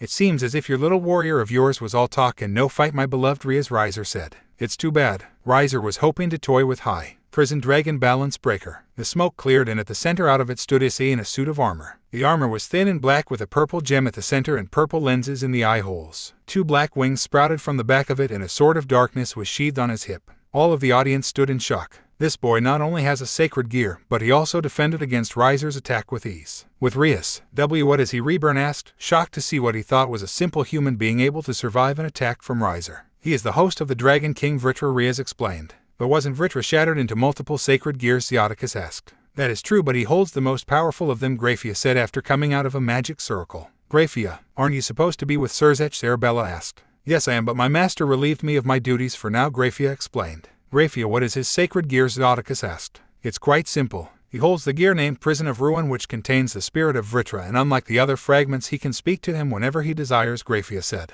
It has the power of the rest of the Vritra gears with some added abilities such as the power to control shadows. Lord Phoenix was utterly shocked that this sacred gear even existed. Just who did Riser pick a fight with? With Issei, Riser, like the rest of the audience, was too shocked to do anything. All he could do was stay there and try to process what just happened. What's the matter, Phoenix? I thought you were going to end me, Issei said with a wide smirk under his faceplate. Riser wasn't sure about what he was about to do, and before he could decide, all he saw was Issei dashing towards him before everything went black. Damn it, you bastard, Riser cried while covering his eyes. Issei had just cut his eyes in half, leaving Riser momentarily blind. What a shame. I was aiming a bit lower, stated Issei. Riser was still weeping in pain until flames covered his eyes and healed them. So it is true. The members of the House of Phoenix do have almost instantaneous regeneration, Issei said. This might take longer than expected. Oh well, more fun for me. Once again, faster than anyone could see, Issei charged at Riser and continuously sliced his body faster than it could regenerate. Splattered, almost covering Issei's entire armor. Skin was peeled, bones were sliced, and organs were getting obliterated. The only thing keeping Riser alive was that Issei was intentionally missing his heart. Before he could make a final swing, Riser got a lucky punch in and sent Issei back. Head, not too bad. Seems as if you're not as weak as I thought you were, Issei said. Riser's hair covered his face, making it difficult to see his emotions. Flames began to cover his body and heal the damage Issei had caused. I'll kill you, Riser said. Is that a fact? I highly doubt it, Issei replied. I'll kill you, Riser repeated. Kill you dead. You bastard, I'll cut you to pieces. His entire body was engulfed by flames and he charged at Issei with everything he had. His speed and strength were raised drastically, but it still wasn't enough. Issei effortlessly dodged every punch Riser threw out to try and wear him down. This movement continued for a while longer until Issei grew bored of it and punched Riser across the face and sent him flying to the other side of the arena. Just to make this even more impossible for you, I'll start absorbing your power. Issei shot 2 absorption lines from each arm and burned it with black flames. These absorption lines will keep absorbing your power and sustain me with it, while the evil black flames will make it impossible to free yourself. Face it, Riser, you're outmatched. Surrender now and you can live to see another day. Riser slowly lifted himself from himself and did something that shocked everyone. He laughed. Not just any laugh, but he laughed maniacally. Ha ha ha, Issei stood confused but cautious about the situation. He had heard this laugh before and knew it meant trouble. Ha ha, me the great Riser, surrender to you. I'd rather blow up than do such a thing. That's it. That's exactly what I'll do. I'll blow up so none of us will survive. Riser began to concentrate his leftover power and began to slowly glow a bright red color until his entire body began to burn. Cries of pain could be heard from him until it went silent. Then a burst of fire engulfed the entire arena, disabling all visuals on the inside. With Rias, once all visuals went out, all the girls began fearing for the worst. Issei, they cried out. All of the girls began crying in each other's arms, with the exception of Grafia and Kuroka, who stood silent in the back. Suddenly a red magic circle appeared and out of it came out Serzech's Lucifer. With the exception of the girls, all of the devils went down on one knee to show respect to one of the 4 current devil kings. Lord Lucifer, what brings you here of all times? Reborn asked. I came to know how your son just blew himself up, Lord Phoenix, Serzech replied. Reborn was taken back by the reasoning but said what he knew, which was nothing. I am not sure, my lord. I assume it's because his mental state was damaged, so he released everything at once, Reborn said. Brother, we need to do something. Rias exclaimed. What is there to do? Rias, odds are that the blast instantly. We must assume the worst and that he died, Serzech said. I refuse to believe that such a blast was strong enough to kill him, Rias said while turning to Kuroka. You can sense him, can't you? Kuroka gave a saddened face before she gave an answer. I don't sense his aura anywhere. It just vanished. Kuroka collapsed to the ground crying with Kaneko supporting her. Even Riser's peerage looked mournful for the girls who had lost their love. The cries of the girls continued until all of their shadows began to move to the center of the room, which created 2 shadowy figures carrying the charred body of Issei. Issei, the girls exclaimed in unison, instantly approaching his body. How is he alive? Riser's explosion should have killed him, Reborn said. To the surprise of them all, black flames began to cover his body and heal the injuries dealt to him. That looks like Phoenix regeneration. Moments after the shadowy figures brought their master to the lounge, Issei slowly awakened. His vision was momentarily hazy and the rest of his senses dulled. After his senses finally settled, he saw 2 men with red hair with a brown-haired woman, a blonde man and woman, Riser's peerage and the rest of the girls. Seconds after he was finally to his senses, Issei was immediately tackled by the girls, with the exception of Grafia since she was currently serving as Lucifer's queen. Rias, who are these people? Issei asked. After wiping away some of her tears, Rias pointed to her father, mother, and brother. My father, Zioticus Gremory, my mother, Venilana Gremory, and my brother, Serzech Lucifer, and his wife, Arabella Gremory. Hearing the final 2 names, Issei stiffened up since he finally got to meet the man and woman who broke Grafia's heart all those years ago. He would have attacked them, but since they are related to one of his lovers, hell let them go. this time at least. So this is the boy who stole my daughter's heart, Ziaticus said. Pleased to meet you, Imria's father. And I am her brother, Serzech. Lucifer Serzech greeted. How do you do, Imria's mother, and I hope you are taking good care of her, Venelana said. Well, that explains them, but who are they? Issei asked, pointing at Lord and Lady Phoenix. They are Reborn Phoenix and Layla Phoenix, Riaz explained. Also known as the parents of Riser. The last fact utterly shocked Issei, as for he didn't know what they were going to do after watching their son die. Forgive me for the loss of your son, Lord and Lady Phoenix, Issei said while bowing. Please, raise your head. My son's downfall was his own fault, Reborn said. And besides, he wasn't the heir of the household, so his death won't affect us that much. Everyone looked at Lord Phoenix in shock. For him to be so uncaring of the death of his third son was so unexpected, as he promised all of Riser's property and peerage now belonged to you, Layla said. Please come to the Phoenix estate so we may properly give you his belongings. As you wish, Lady Phoenix, Issei replied. Lord Phoenix snapped his finger, which made a magic circle which teleported him, his wife and Riser's peerage back to the Phoenix estate. After the Phoenix family left, each of the girls took turns with smothering Issei's face in there and passionately ing him. While watching this, Serzech, Arabella, Ziaticus, and Venelana lovingly smiled at the man who stole their Ria's heart. All right, Issei, when will you marry Riaz? Ziaticus asked. Not for a while, Naya Kuroka spoke. Issei promised that I will be the first wife. Issei promised me that I will be the second wife, Riaz said.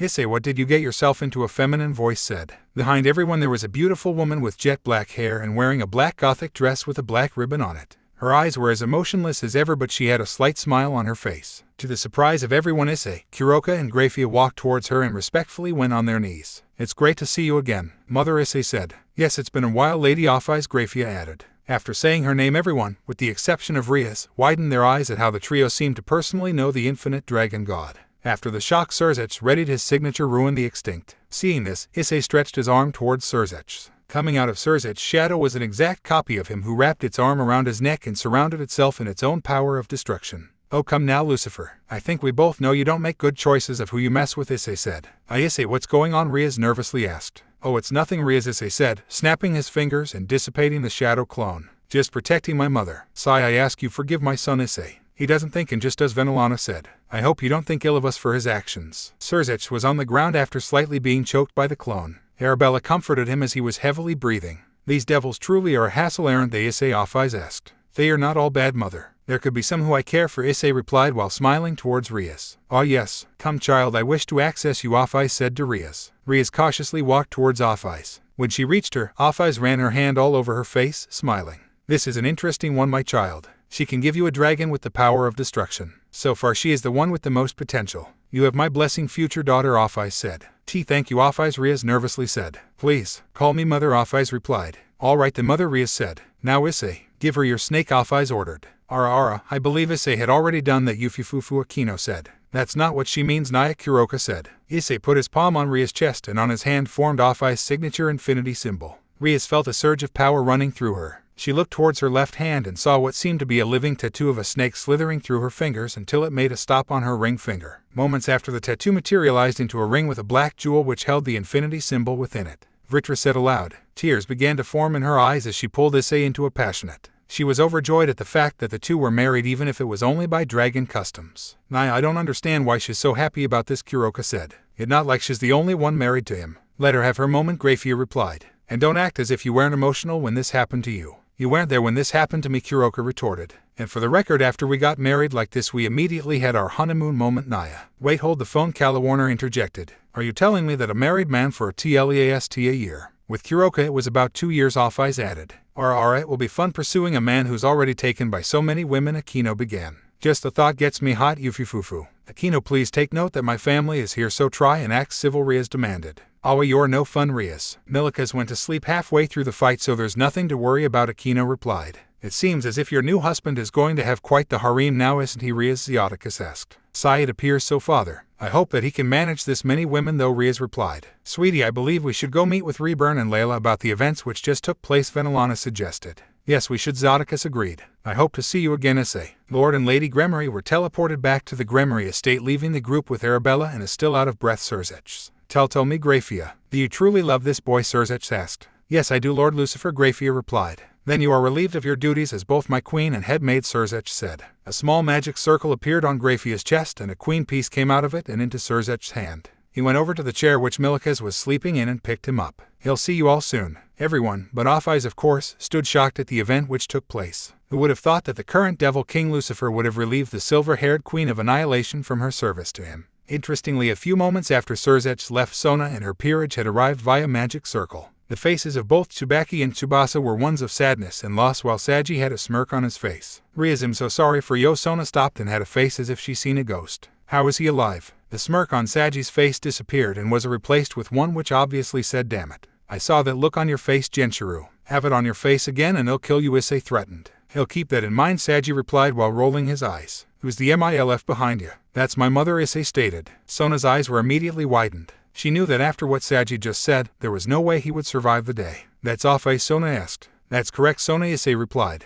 This is Ophis, the infinite dragon god. Saji's legs began to fail him as he fell on his knees. Oh shit. The boy was quite rude, Issei, Ophis said. Please kill him. As you wish, mother, Issei replied. Because you've disrespected my mother, your death will be slow and painful, Genshiro. Would I prefer it to be just us two, so we'll deal with you later. Chains of shadows. Out of the shadows, chains grabbed onto him and drew him in. His screams were soon silenced and he will receive some torture while in the prison of shadows until he's put to death. Rather extremist, did Issei, Sona asked. We dragons have killed for much less, Sona, Issei explained. For him to disrespect a god like that, death will be an easy punishment. I suppose, Sona replied. This easy response simply angered both Momo and Ruruko as they were both in love with Saji. How could you be so okay with him being put to death, Sona, Momo exclaimed. He loved you and you're letting him die, Ruruko added. What do you expect me to do then, get killed by arguably the strongest dragon in existence, Sona asked. There's nothing we can do without dying. But we have to do something, Momo said. Please excuse us, Sona said. Well, see you all at school Monday. Sona and her peerage were all teleported away with the use of a magic circle. The remaining people were understandably shocked at how Issei easily followed Ophis' orders on killing Saji. Tell me, future daughter, what is your relation with the Lucifer, Ophis asked. He's my brother, Rias replied. What is a brother, Ophis asked. A brother is a male you share a parent with. On the flip side, a sister is a female you share a parent with. Take for instance Ray and Calawarner, they are sisters, Issei explained. I see. You don't have a brother nor a sister since your mother and father died, Ophis said. That is correct. They died before they had the chance to have another kid, Issei replied.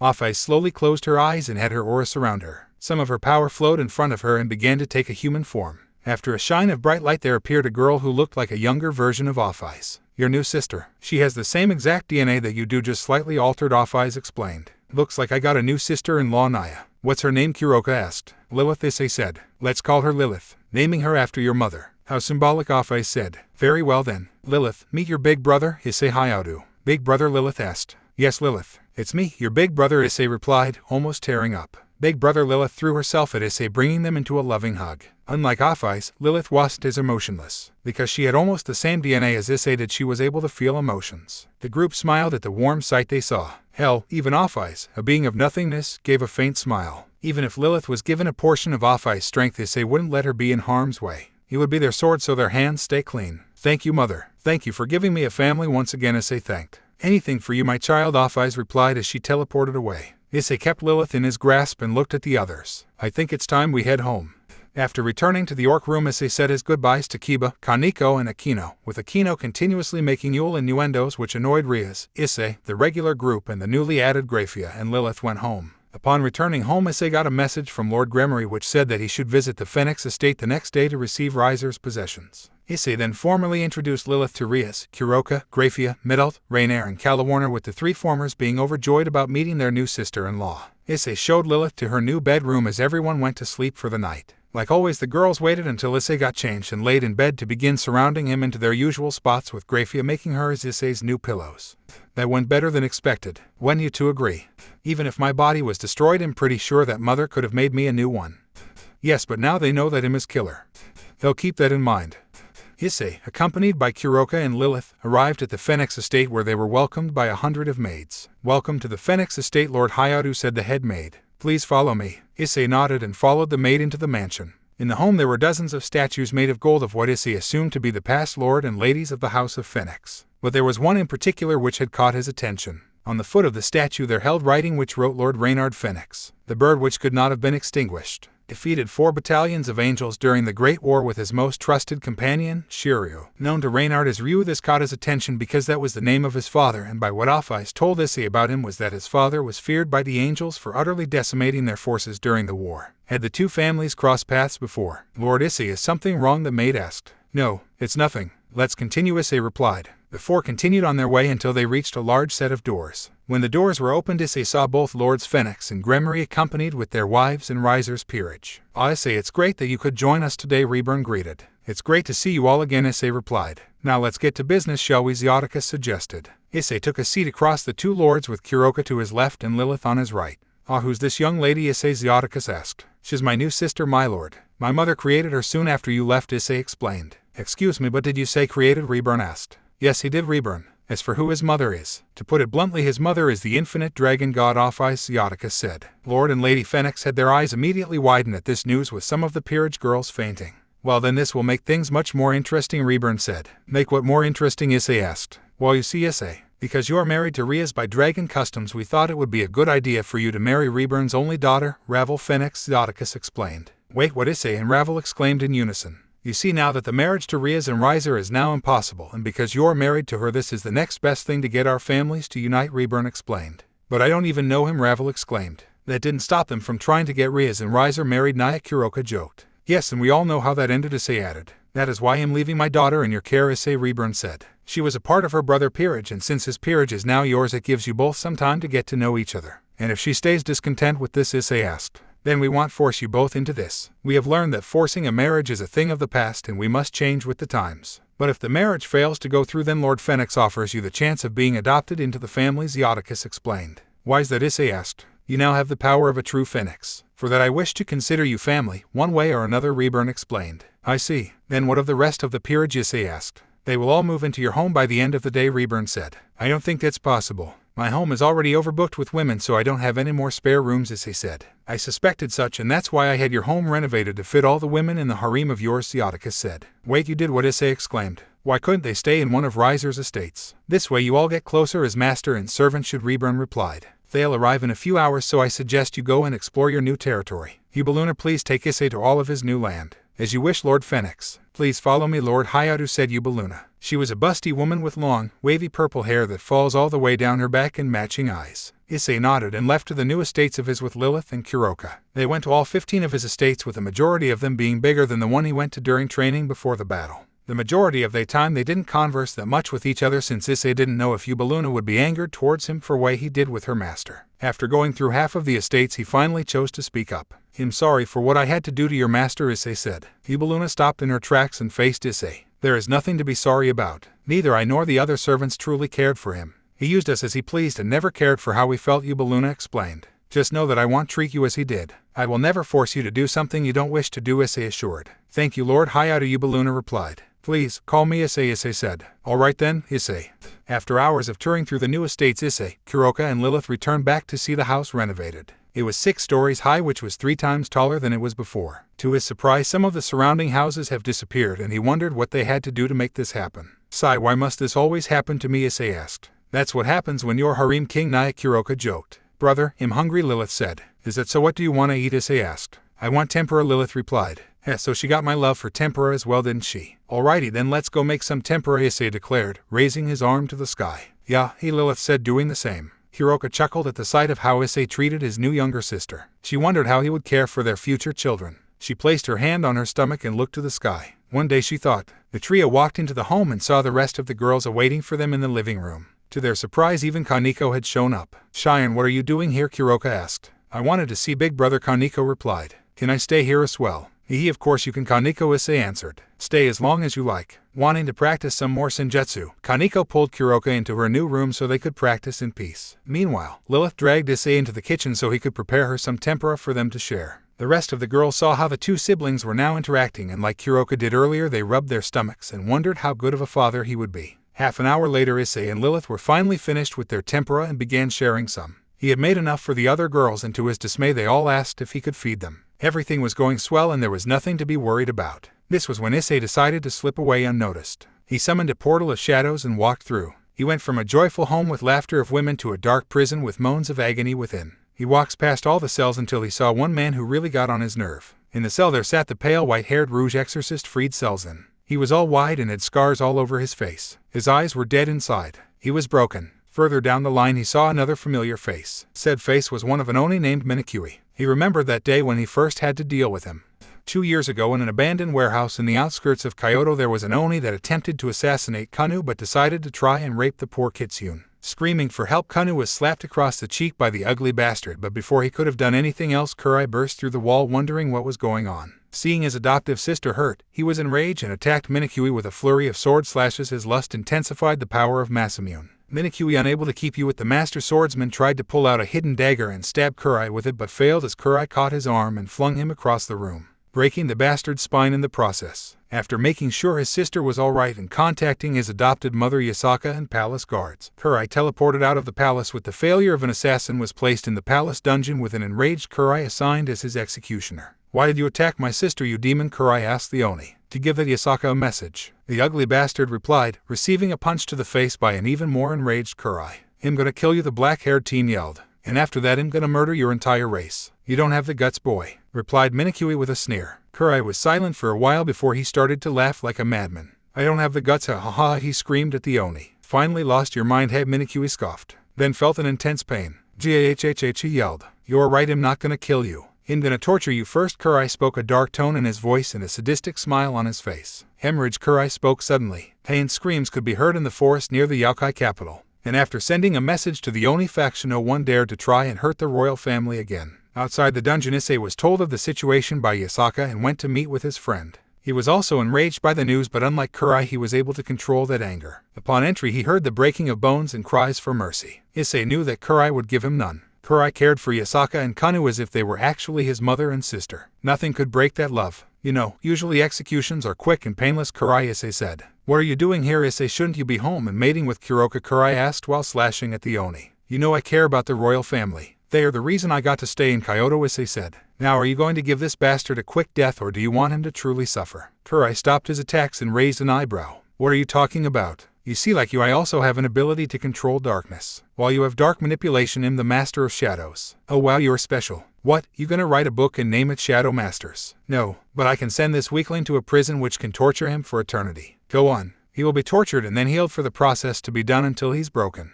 And what's in it for me? It'll give you access to his cell, so you may give him a torture session yourself if you would like." Kurai thought this over. He wouldn't be able to punish the Oni as much as he would like to, but if he can do it with him not having the chance of dying during the torture, would make it much more fun. "Fine, do it before I change my mind." Issei gave off a smirk and faced the Oni. He stretched his left arm forward and said 3 words. Chains of shadows. Black shadowy chains came out of the ground and slowly brought the Oni in. Screams were heard, but it was only for a second. He had a content look on his face before turning to Kurai. "Pleasure working with you." Before Kurai could respond, Issei was engulfed by shadows and teleported away. "Damned lizard."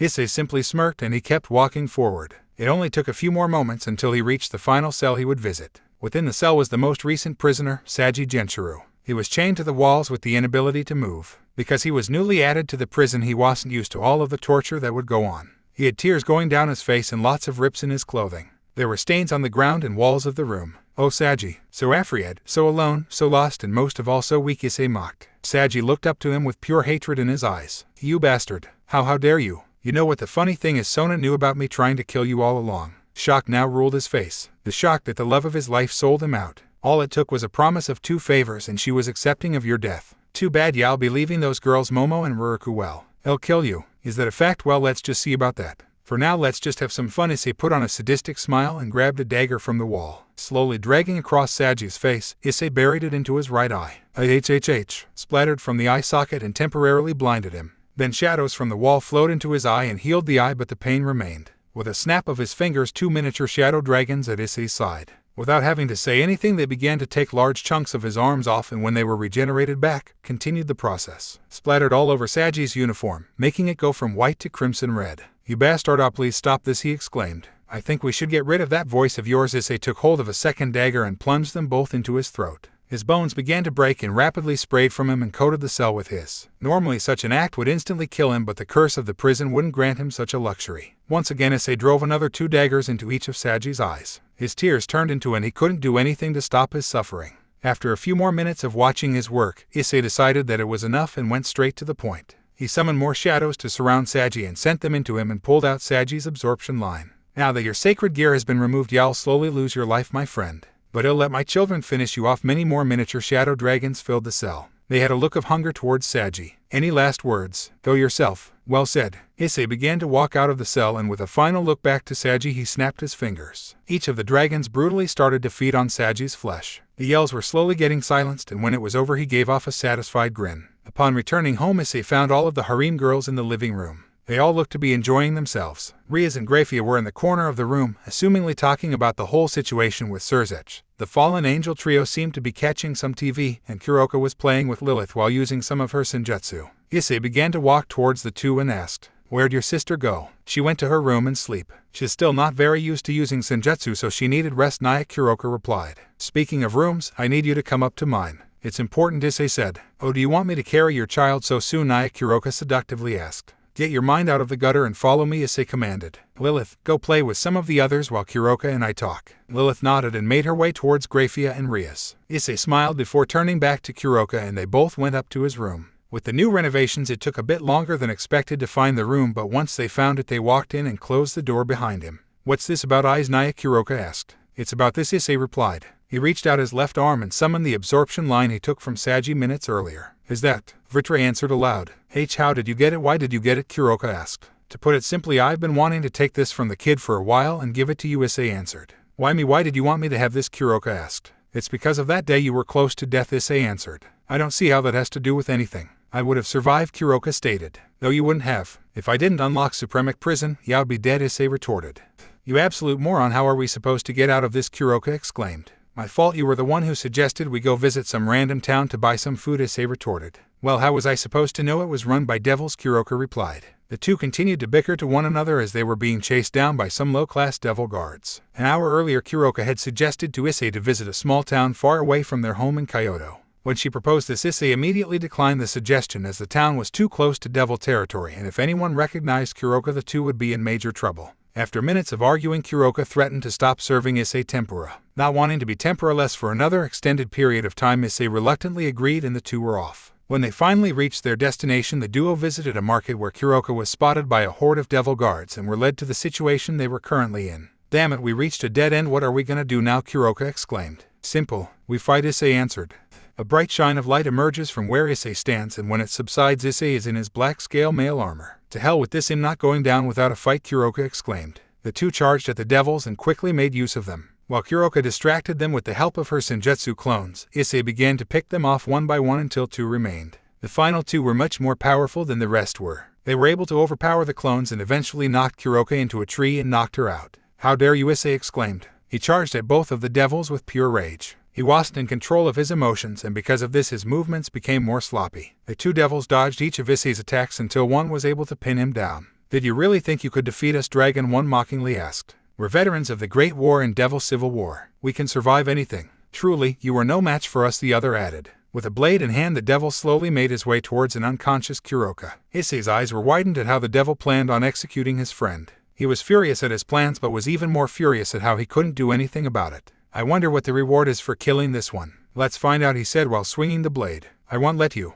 Once again a blinding flash of light covered the area. This bright light both stopped the devil in his tracks and awakened Kuroka. When this light subsided, a new armor emerged. The armor was primarily black with white gems scattered around it and a large one at the center of the chest plate. Out the back were 8 dragon wings which were black with white streaks within them. On both wrists were 2 blades pointed outwards. Issei quickly knocked off the devil, which pinned him down and faced his arm towards him.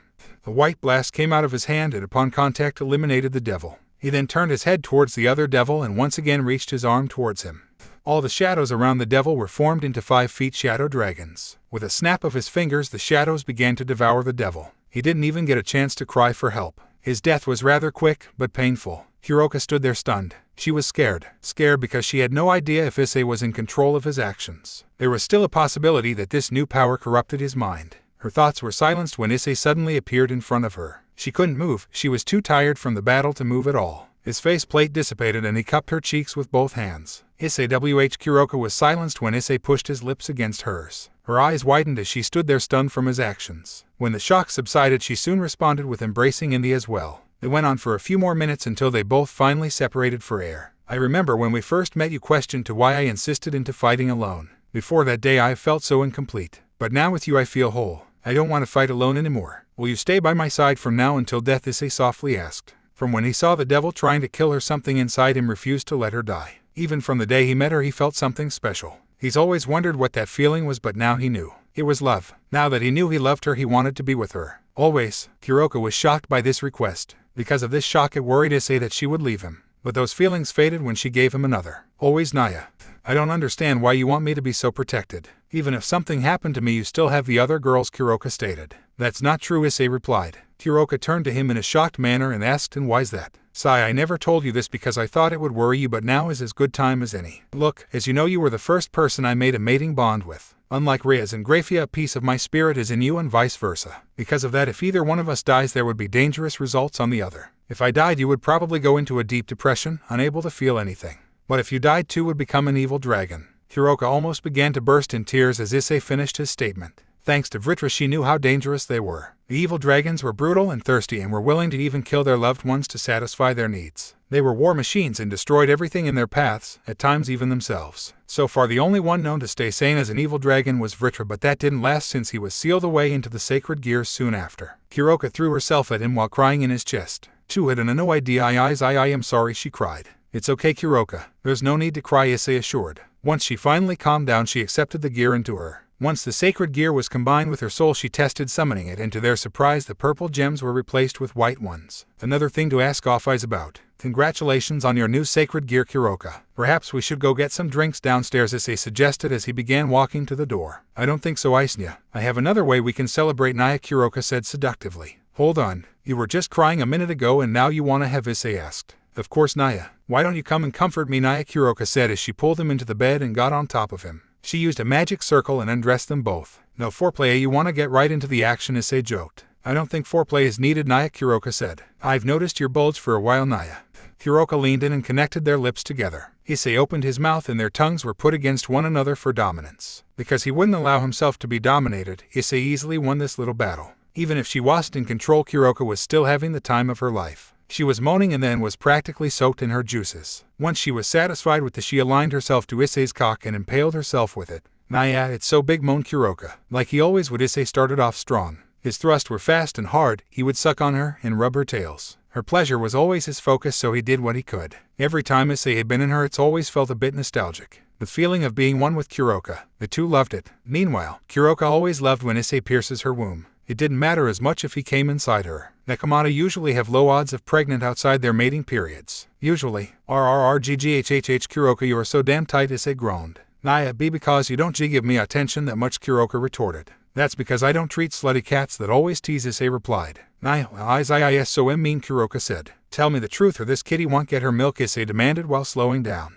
Ever since the little execution of Saji, Issei felt a bit unsatisfied with his work, and because Kuroka had been a bit of a tease lately, he decided to be a bit sadistic towards her. Alright, Naya, I'm a slutty kitty who loves getting ed by your massive spear, Kuroka exclaimed. Issei rose his head up towards her ear and whispered to her. Good girl. Now here's your reward. Before she could reply, Issei immediately flipped her body onto the bed and began to thrust behind her. Yes, he was ironically in the cat-dog style. This had always been his favorite position as it gave him easy access to her backside and tails. Oh yes, please give it to me harder, faster, Kuroka pleaded. Your wish is my command, Issei grunted while thrusting with even more passion than before. While the two were going at it, the sound of hard flesh slapping could be heard throughout the entirety of the house. Unfortunately, or fortunately depending on who you ask, all the girls were reddened after hearing all the words being thrown around by the two. Even the Phoenix girls, who Issei had forgotten about, were blushing at how Kuroka was being pleased. After all their time with their master, Riser was never able to please someone like Issei was to Kuroka. Hell, even his queen Yubaluna, who had received the most time with the guy, never screamed like Kuroka. Young Ravel was quite astonished at how her possible future husband could perform in bed. Back to the two lovers they went on for a few more hours. Grafia had to cast a spell to soundproof the room so everyone could sleep. Throughout their final hour they experimented with many things, like Issei using a harmless version of his chains of shadows to chain Kuroka up so she couldn't move. Not that she minded, of course. The two always experimented with enough BDSM that even Akino would be hesitant about. To finally finish it off, they ended up in the regular missionary position. Naya, I'm gonna, Kuroka exclaimed. Me too, Kuroka, Issei replied. Let's together. He thrusted harder and faster than he had ever done before. The two were drowning in pleasure. Sure, they've done this who knows how many times, but this time was special. Kuroka was finally reunited with her sister, and Issei now has what he call a true family. All that was missing now was children of his own, but they are not planning to have kids for a while. Now, Issei was giving his all until he shoved his entire length into Kuroka while they both exclaimed in unison. I am Ming. The two felt Issei's flood Kuroka's womb. He finally fell onto the bed, tapping out for the night. He wasn't planning on this, Issei said. Well, not everything goes according to plan, Kuroka replied. I guess you're right. Issei gave Kuroka a final and went to sleep while Kuroka laid on the bed awake for a few more minutes. It's been a while since she's had him all to herself, so she cuddled onto him tightly and smothered his head into her. Him always right, Naya. Issei slowly woke up to the lovely sight of Kuroka's. As much as he would like to stay in bed and mess around with her a bit more, he remembered that his new peerage had arrived and he needed to go introduce himself. He used his darkness crawl ability to slip out of her tight grasp and quickly got dressed to go downstairs. Unbeknownst to Issei, however, was the fact that Kuroka had been awake the entire time. While he slipped out of the bed, she used a small portion of her senjutsu abilities, then smiled. After he got dressed, Issei went downstairs to the living room and surprisingly found everyone awake. Once the other girls saw him, they all, minus Kaneko, went towards him and drowned him in ease. Even the little tsundere middle gave him a tiny peck. So what's with all the attention? Issei asked while sheepishly scratching the back of his head. Grafia walked a bit closer to Issei and gave him a hard slap to his right cheek. One for screwing Kuroka, she slapped him again. And another for not inviting me. I swear every time I have with someone I always get in trouble for it, Issei said while rubbing his cheeks. Well, that's why you should learn to treat us all, Grafia replied then at his cheek. Remember that you have a harem now. He'll keep that in mind, Issei said. Next time soundproof your room, you moron, Middle exclaimed. I swear I could barely sleep. It's not like you weren't curious about how he performed, kiddo, Rainier teased. And if memory served me right, I remember seeing your hand go under your dress when I checked up on you last night, Calawarner added. Middle's face got redder than Ria's hair, but she quickly shook it off and denied the claim. Too was just itchy. It's not like I was thinking about that beast. You know, I don't think Issei would mind if you wanted to mess around with him now, would you, Issei? Rias asked, trying to get Middle to embarrass herself even more. Issei rose an eyebrow, but he understood what they were trying to do, so he just went with it. No, I don't mind. In fact, I'd be quite flattered if the great Middle wanted to get down and dirty with me, Issei answered in a seductive tone. Middle stood there astonished at what was going on and couldn't process it. To everyone's surprise, she dug her face into Issei's chest and screamed. I think we've broken her, Issei joked. Before anyone else could respond, Middle once again surprised everyone by pulling Issei's head to hers and brought him into a quick. It didn't last as long as his other ease with the other girls, but there was still a bit of passion in it. Once Middle withdrew from she hid her face from everyone and ran back to her room. Meanwhile, everyone stood stunned at the boldness of the young fallen angel. Rainier and Calawarner were the most stunned at seeing Middle act like a real fallen angel and give in to her lust. Well then, I think I should go talk with my new peerage, Issei said. He looked towards Lilith, who was sitting next to Kaneko and eating some sweets. Lilith, please join me. Lilith nodded and got off the couch after eating one last piece of chocolate. She went over to her brother and followed him to the next room. The rest were still stunned at Middle's actions, with Rainier and Calawarner following her to her room and the others going back to normal.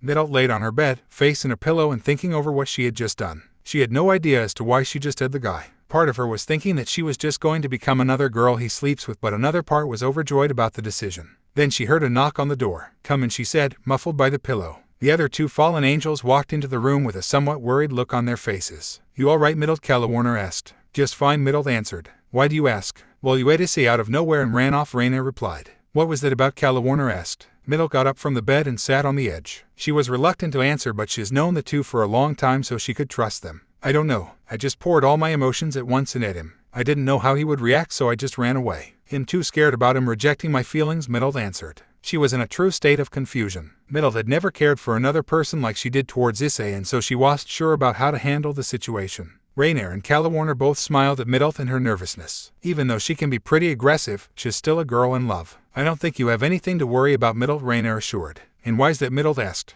Because we tried to kill him for S sake and he still cares about us, Calawarner exclaimed. He could have killed us both, yet he took us in, you absolute fuck. Before Calawarner could continue, Rainier covered her mouth to silence her. What she meant to say is that no matter what, Issei will always care about us. He's a sweet guy and he'll accept your feelings, Rainier said. Sigh, if anything goes wrong, you're both dead, Middle threatened. No need to worry. We have it all under control. The two siblings were still on their way to meeting with Issei's new peerage. They would have gotten there faster if it wasn't for Lilith being extremely curious about the night before. Brother, what were you and Kuroka doing last night? Lilith asked. I told you that he'll explain everything when you're older, Issei replied. Lilith seemed to take this to heart because in a flash of light her body went from one of a 10-year-old to one which belonged to a 19-year-old. I'm older now, she stated. Issei looked at her unconvinced yet with a small chuckle. Aha, nice try. Now turn back to your regular self, Issei demanded. Lilith gave a small pout, but once again in a flash of light her body returned to what it was before. Before long they finally reached the home's new training room and found the entire peerage. After seeing Issei, all the girls bowed in respect of their new master. You know, none of you need to bow when I show up. I'm not a god, Issei joked. I disagree, master. We are in your service and it's only natural that we show our respect, said Marion. She is correct, Master, Bjorn added. We are your property for you to use as you see fit. What Bjorn said bothered Issei. Did Riser treat them like items for her to have that mentality? You are not my property. You may be classed as my servants, but I won't treat you like such. I will never force you to do anything against your will. That I can promise, Issei said.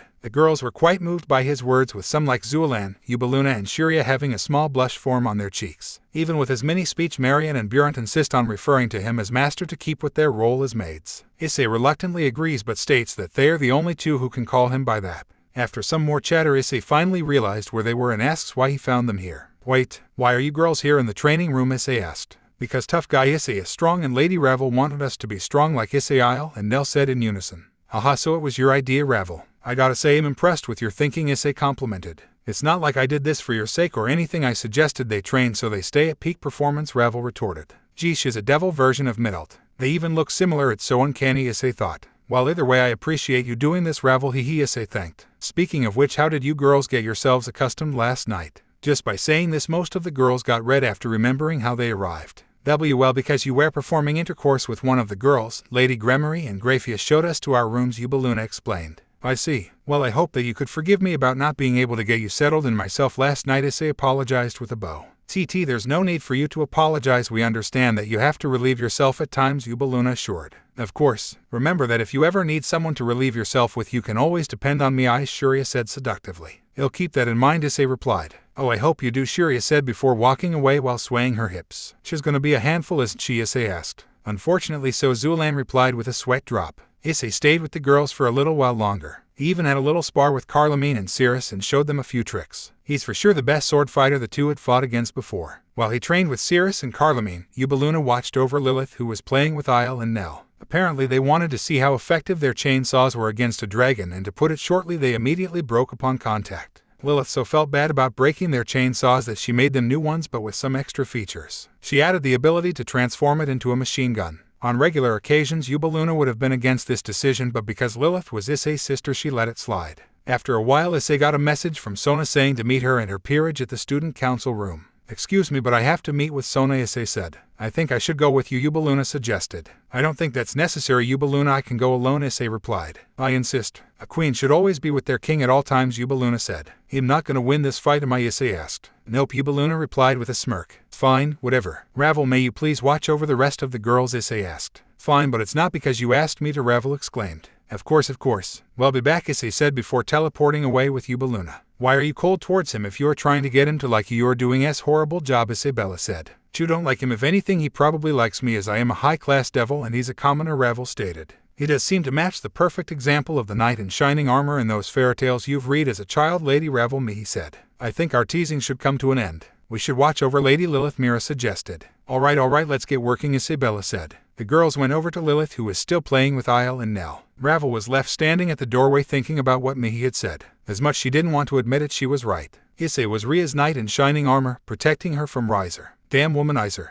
Issei and Yubeluna had arrived to the student council room and were welcomed by Sona and the rest of her peerage. Hello Issei, great to see you again, Sona greeted. The feeling's mutual, Sona, and I hope you don't mind that Yubeluna came with me, Issei replied. Of course not. It's only natural that a queen is by the side of their king at all times, Sona said. Issei could feel Yubeluna staring at him with a wide smirk on her face. Don't even say it, Issei said. I told you so, Yubeluna said mockingly. Sigh, so why did you request for me to come? Issei asked. It's because of the Sagi incident which happened after the battle with Riser, Sona stated. What about it? Issei asked. First off, I wish to apologize about it happening in general. I didn't wish to anger the infinite dragon god. I also will need the evil pieces if you happen to grab them, Sona requested. Yeah, I grabbed them. Here you go. Issei summoned a magic circle and out of it came 4 pawn pieces and handed them to Sona. Thank you for your cooperation. While you're here, I think some of my servants would like a word with you, Sona stated. What about? Issei asked. About holding no ill against you for killing him, Tsubasa spoke. It was Ophis who ordered you to execute Sagi and wasn't a choice of your own, and because of that I personally won't hold a grudge against you.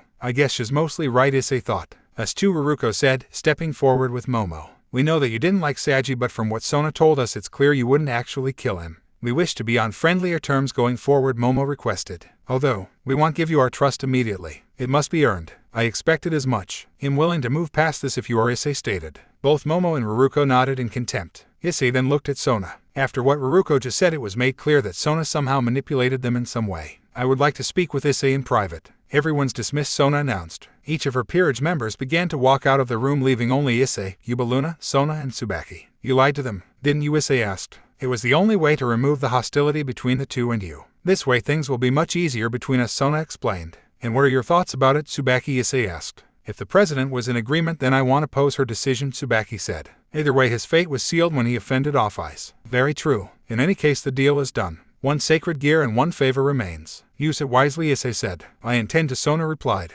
I bid you farewell. I'll see you both at school, Issei said. He returned home with Yubaluna and left Sona in deep thought. Now she had to explain to her family that the infinite dragon god had made an example out of her pawn. Great. Meanwhile, Issei and Yubaluna had returned to his room to access the situation. Sigh, that was a grand old time now, wasn't it, Yubaluna? Issei sarcastically asked. Yes, it was. But something had bothered me the entire time, Yubaluna stated. Oh, and what was it? Issei asked. What deal did you make with Lady Sona? Yubaluna asked. There was a great silence between the two for a few moments until Issei simply chuckled. You know, he said, some things are best forgotten. You know, he said, some things are best forgotten. Without hesitation, Yubaluna simply nodded and excused herself to watch over the rest of the peerage. She acts so submissive. Honestly, with her attire I wouldn't suspect that, Issei thought.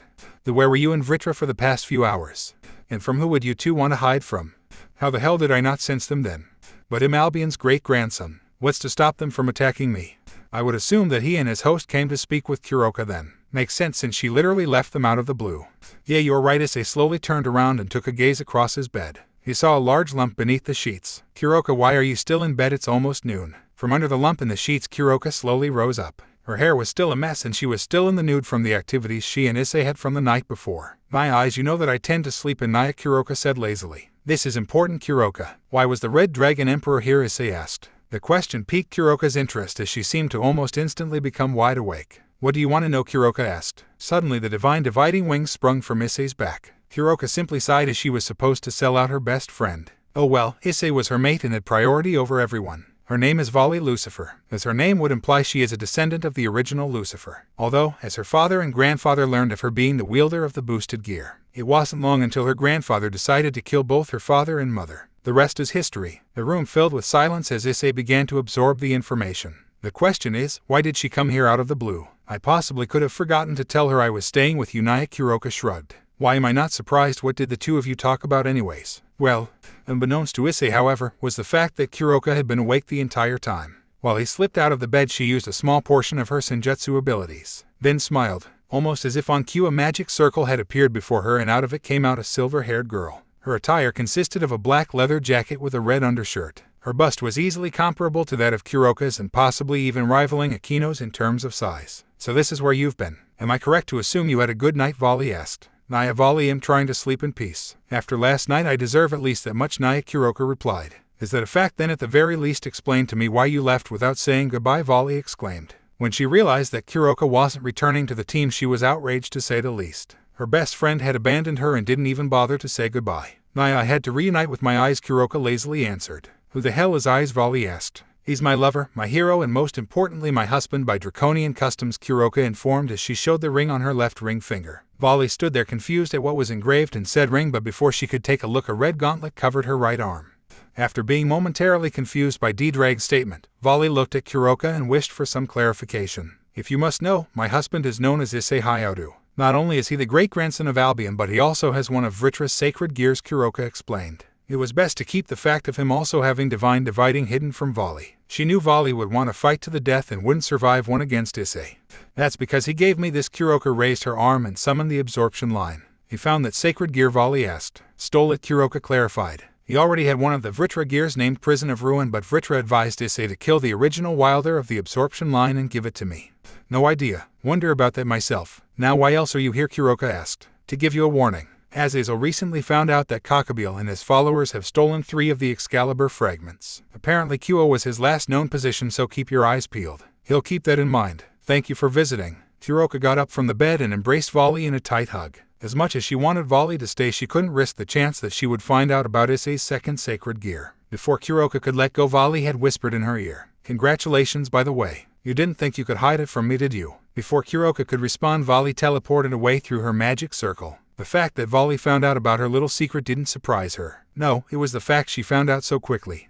Kokabiel is coming. The time will finally come, then Issei said. Yes, he is. Finally your time will come. Finally you will have your revenge, Kuroka replied. I'm going to go and check on someone who could help in this situation. He'll be back soon, Issei said. Issei surrounded himself in shadows and disappeared from the room. His body rematerialized in the prison of shadows. He began to walk through the corridors of the facility. He continued on for a while until he arrived to his destination. He entered the cell and found the white-haired rouge exorcist. He was all white and had scars running across his face. "Haven't seen you since I killed that Saji kid. How you been doing?" Issei asked. Silence. Free didn't even look at him. All that was on his face was the look of emptiness. "Nothing. So you're finally broken, eh? I honestly expected you to last longer." "Oh well, I need some information from you." Issei walked closer to Fried and placed his hand on his head. He began to see the events of the nun and Rainier, how they chained her on the cross and the removal of her sacred gear. Even further back in his memories he saw a tall 8-winged fallen angel giving him the plans of the attack on Kuo. "So you're supposed to meet with him sometime today, eh? You'll prove some use to me after all, but not in your current state." Issei began to concentrate his power and shadows began to form around Fried. Before long the shadows removed themselves from him and formed into an exact copy of him, minus the scars. "Perfect. Now join with Kokabiel and continue with the plans he put in place," Issei ordered. Fried simply nodded and teleported away. Issei then looked at the actual Fried and gave off a sadistic smirk. "I will have my revenge. Because you've proven yourself useful, I'll end your suffering." Issei formed a blade in his hand and swung it across Fried's body. The body fell on the ground, lifeless. "No one will stop me." After Issei left, Kuroka began to get dressed until there was a knock on her door. Before she would allow entrance, the door opened and entered Lilith. "You know, just entering after knocking the door defeats its purpose," Naya, Kuroka jokingly said. Ignoring this, Lilith simply glared across the room. "Where's Big Brother?" Lilith asked. "Are you ignoring me?" "Well, to answer your question, he went out to take care of some business," Naya, Kuroka answered. "Good, because I wish to speak with you about something," Lilith said. After she closed the door, she walked towards the bed and sat on the foot of it. "What is it you need?" Kuroka curiously asked. "You see, earlier in the day I sensed the presence of 3 people in this room after Brother left," Lilith stated. "Yes, that's because D-Drag and his host came to visit me," Kuroka said. "As true as that is, there's one thing you're leaving out." "Yes, D-Drag and his host were here, but so was another. D-Drag is sealed in a sacred gear and is sensed as one, not a person," Lilith noted. "There was a third person here, but their energy was beginning to form like a newborn." Kuroka quickly got up from her position on the bed and placed herself next to Lilith. "You mustn't tell him, it will only distract him from his revenge." "Very well then. Though you must hide it more carefully. You were lucky that he was distracted before he left," Lilith said before leaving the room.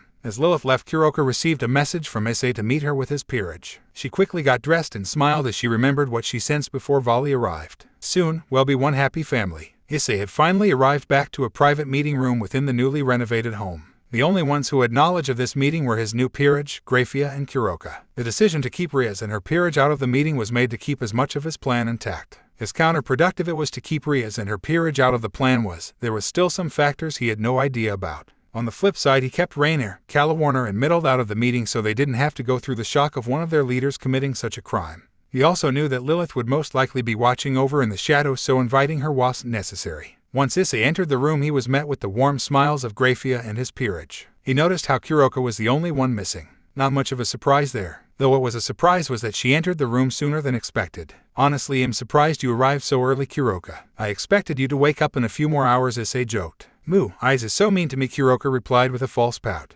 Issei simply chuckled as he took the main chair at the end of the table with Kuroka and Grafia sitting in the seats on both sides of him. Meanwhile, Yubaluna decided to stand behind him, with the reasoning being that a queen should be beside her king unless told otherwise. Beside Grafia were Burant and Marion, as the two idolized her as she was seen as the best representation of how a maid should be. On the flip side, beside Kuroka were the Nekomata twins Nai and Lai. The Nekomata species as a whole always been the type to follow their ideology of following their superior Nekomata, and with Kuroka easily being more powerful than the two, they easily decided to follow her lead. "Now I assume that some of you may be curious as to why I called you here," Issei said. "Yea, we're curious. We were busy playing with our new toys from Lady Lilith Isle," and Nell exclaimed in unison. "Why, those two are quite active, aren't they?" Grafia asked rhetorically. "You have no idea," Zulan sighed. Issei simply chuckled at how the girls easily adjusted to their new living conditions. He honestly assumed that they would hold a grudge against him after causing the death of their master. However, now wasn't the time for that. "Alright, I'm gonna need you all to be silent for a moment, as I need to tell you all something. What I'm about to say won't leave this room.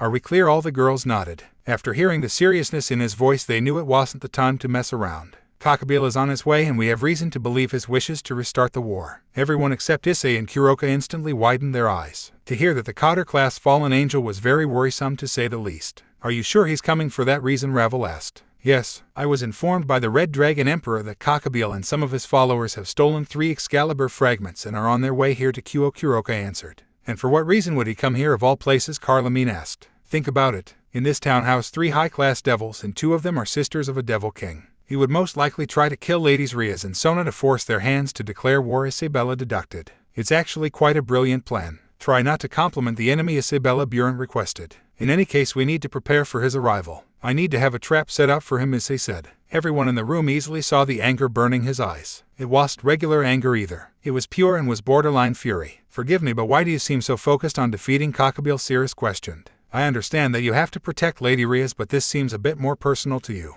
Issei stood silent at the question. He understood where Cirrus was coming from, as he did sound too devoted in the defeat of Kokabiel. He debated on telling them the truth about himself, but decided they should know. They were now a part of his family, and every family needs trust between its members. I seek vengeance, Issei stated. His face hardened as he spoke. My mother and father were murdered by dragon slayers who were hired by Kokabiel. I made a promise to my new mother Ophis, but I also made a promise to myself. I refused to die without taking him out first. He is the reason I became who I am today. The room filled with silence once again. Both Vritra and Kuroka were in tears at hearing their lover's story once more. It pained them to know how he was practically orphaned at such a young age. Some of the members of his peerage were also on the verge of crying. I'm sorry for your loss, Issei. I don't know what I'd do without my parents, Ravel said sorrowfully. Albion said mentally, wow, you are such a nice dragon, Gramps. The rest of their girls gave their sympathies until the past of two of them were revealed. To his surprise, he wasn't the only one who lost his parents as a child. Cirrus revealed how her mother, father, and younger brother were all murdered in front of her. This was the reason as to why she had become so emotionless. What was even more surprising was that Shuria had also dealt with losing her mother. Apparently her father had left them shortly after she was born, and her mother did dancing to support her and Shuria. One day disaster struck and her mother died due to overworking herself. After all the girls gave Issei their sympathies, Yubaluna stepped forward to say what she and the others were thinking.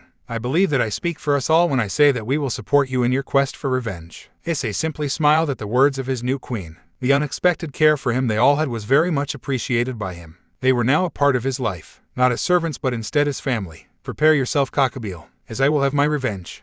After the meeting with the peerage, Vritra and Kuroka, they all went their own ways throughout the house. Marion and Buren followed Vritra and, to Vrithra's dismay, constantly pleaded for her guidance in becoming a better maid. The Nekomata twins, Nai and Lai, followed Kuroka for some much-needed training.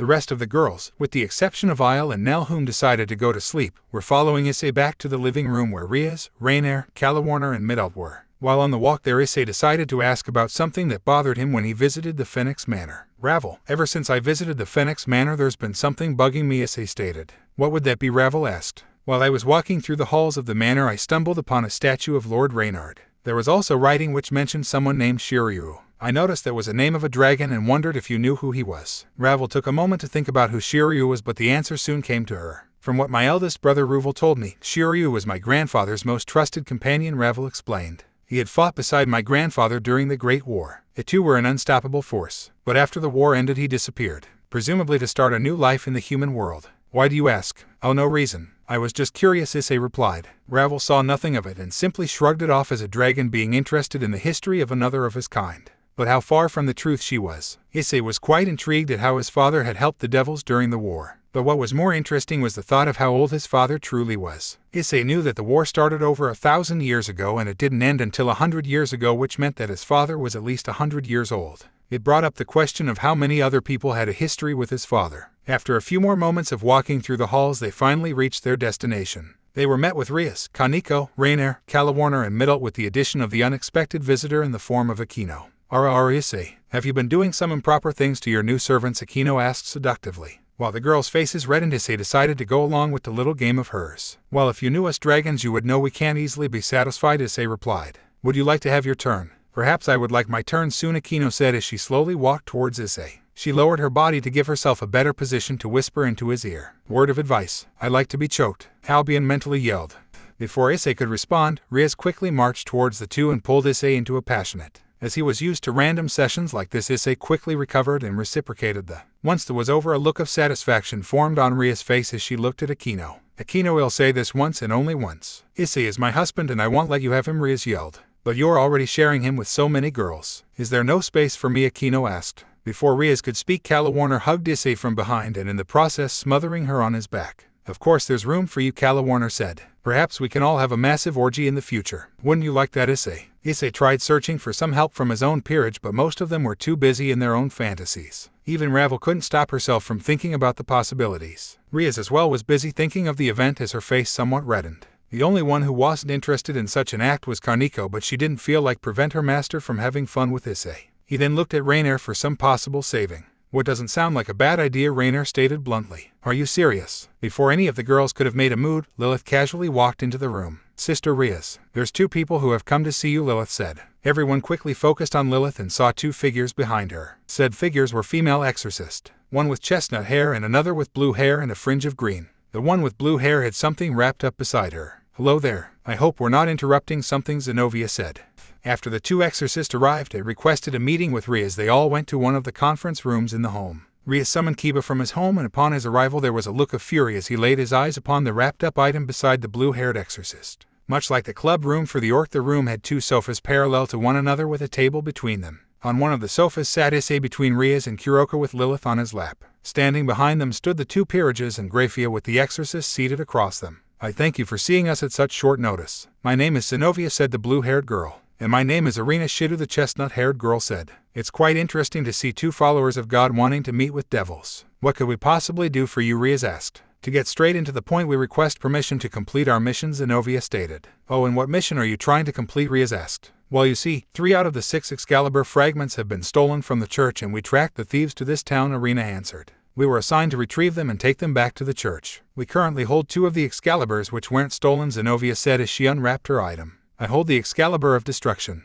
And I have the Excalibur of Mimicry, Irina said as she pointed to a ribbon on her arm. Do you know who stole the Excalibur fragments? Aquino asked. Yes, it was Kokabiel and his followers. He came to this town after stealing the 3rd fragment from the Vatican, Zenobia answered. Damn it, Rias wasn't supposed to find out so early, Issei mentally yelled. You wish to take on Kokabiel alone? Do you wish to die? Rias yelled. I'm willing to die as long as I'm serving my lord, Irina said confidentially. I have the same opinion as Irina, but if possible I don't want to die, Zenobia stated. Although we already have 1 casualty as 1 exorcist was killed by Fried Selzen. As most of the attendants stood calm, both Rainer and Kalawarner were shocked to hear news from Fried. That's not possible, Issei imprisoned Fried weeks ago, Rainer said. How could he still be around, Issei? Kalawarner asked. Issei stood silent as he knew the truth. The true Fried Selzen is dead, but the one who killed the exorcist was one of Issei's creations. He couldn't tell them that as it would bring trouble for his plans. It's possible he could have escaped after my fight with Riser. Perhaps his explosion temporarily severed my connection to the prison of shadows, Issei replied. Then you must take responsibility and help us on our mission, demanded Irina. You expect too much from this devil, Irina. I doubt he could help us that much, Zenobia mocked. Oh, are you doubting my abilities? Issei asked. Oh no, I'm not doubting you at all. I'm just stating facts, Zenobia replied. Then how about a little sparring match, Issei suggested. I'd agree to this match, but there's 2 of us. Who would join with you? Zenobia asked. As Issei was about to suggest one of his knights, Kiba stepped forward. I will join him in this duel, Kiba interrupted. And who are you? Zenobia asked. Your superior. But apparently a failed one, Kiba replied. Kiba, I forbid you from participating in this duel, yelled Rias. Relax, Lady Rias, I believe your knight can take us on. After all, he is our superior. Everyone made their way to one of the underground levels where the battle was soon to begin. However, before it would begin, Rias had pulled Issei to the side as she was unhappy with what was about to take place. Issei, what the hell were you thinking? Rias angrily asked. Look, it's just a little spar between Kiba and I against the exorcist. I don't see the problem, Issei replied. The problem is that Kiba holds a grudge against all Excaliburs. There's no way he's going into this battle level-headed, Rias said. What do you mean he has a grudge against the Excaliburs? Issei curiously asked. Rias sighed as a saddening look formed on her face. As a child, Kiba was forced to take part of what was called the Holy Sword Project. The main focus was to forcibly give people the ability to use a holy sword. In the end, the project was a failure and it was decided to get rid of all the test subjects. All of the children were gassed to death, but Kiba was able to run away and survive. Fact of the matter is that he's most likely going to try to destroy all the Excaliburs for ruining his childhood. I see. He'll make sure he doesn't do anything rash, Issei promised. Thank you, Issei. Rias simply gave him a quick peck and began to make her way to the rest of the girls. He wishes for revenge against swords, pathetic, Issei thought. He's not in the right mind, hatchling. Don't be too harsh on the boy. That will come until he gets his head in the game. He wishes for revenge against an inanimate object. At least I wish for revenge against a person. Issei made his way towards the battlefield and was met with an annoyed look from Kiba. Don't get in my way, Issei. The Excaliburs are mine, Kiba said harshly. Issei gave no response as he simply looked at Zenobia and Irina. The 2 had removed their cloaks and were left in a black skin-tight battle suits. Before they started, Issei removed his shirt to reveal a well-built chest. While Zenobia stood unfazed by this, the same couldn't be said for Irina, as it was clear that she could hardly look away. It was the same for the other girls, as some of them even had some drool flowing from their mouths. Click. What the hell, I always hear that sound, Issei thought. In a darkened room far away from Issei's home, there was a single woman sitting in front of a television which broadcasted to her live events of what Issei was up to. Oh my dear Issei, you're as charming as ever, the woman said to herself. You may be fighting exorcist, but don't fret. Your guardian angel is here watching over you. On her back were multiple pair of black angel wings, but whether they were black due to the darkness of the room or they were naturally black was unknown. Upon further inspection of the room were pictures of Issei in many forms of undress scattered across the walls. Hell, there was even a body pillow of him on the bed. Soon we may be together again, my beloved. This will be an unofficial match between Lord Issei accompanied with the Knight of Lady Gremory against the exorcists Zenovia and Irina, Grafia announced. Begin. Kiba launched himself at Irina, who quickly pulled the ribbon from her arm and it transformed into a katana. They traded blow for blow, but Irina was easily overpowering him as he couldn't keep his balance. Meanwhile, Issei, whom was dual-wielding 2 shadow blades, was facing off against Zenovia and her Excalibur of Destruction. Issei was very capable of holding his own against Zenovia as he easily blocked each of her attacks. To the blind eye, the battle was even with neither side getting an edge against the other, but that was far from the truth. In actuality, Zenovia was slowly getting worn out since she had to keep up with his quick attacks. To combat this, Zenovia swung her Excalibur up high and buried it into the ground. The ground shook for a moment until there was an explosion. The dust soon settled and revealed Zenovia in a large crater. Kiba and Irina stopped their fight to see the aftermath of the explosion. I see now. This is why it's known as the Excalibur of Destruction, Kiba said to himself. Issei were switching opponents. That one's mine. If you really think you can take her on, you're insane. You're barely managing with Irina, Issei stated.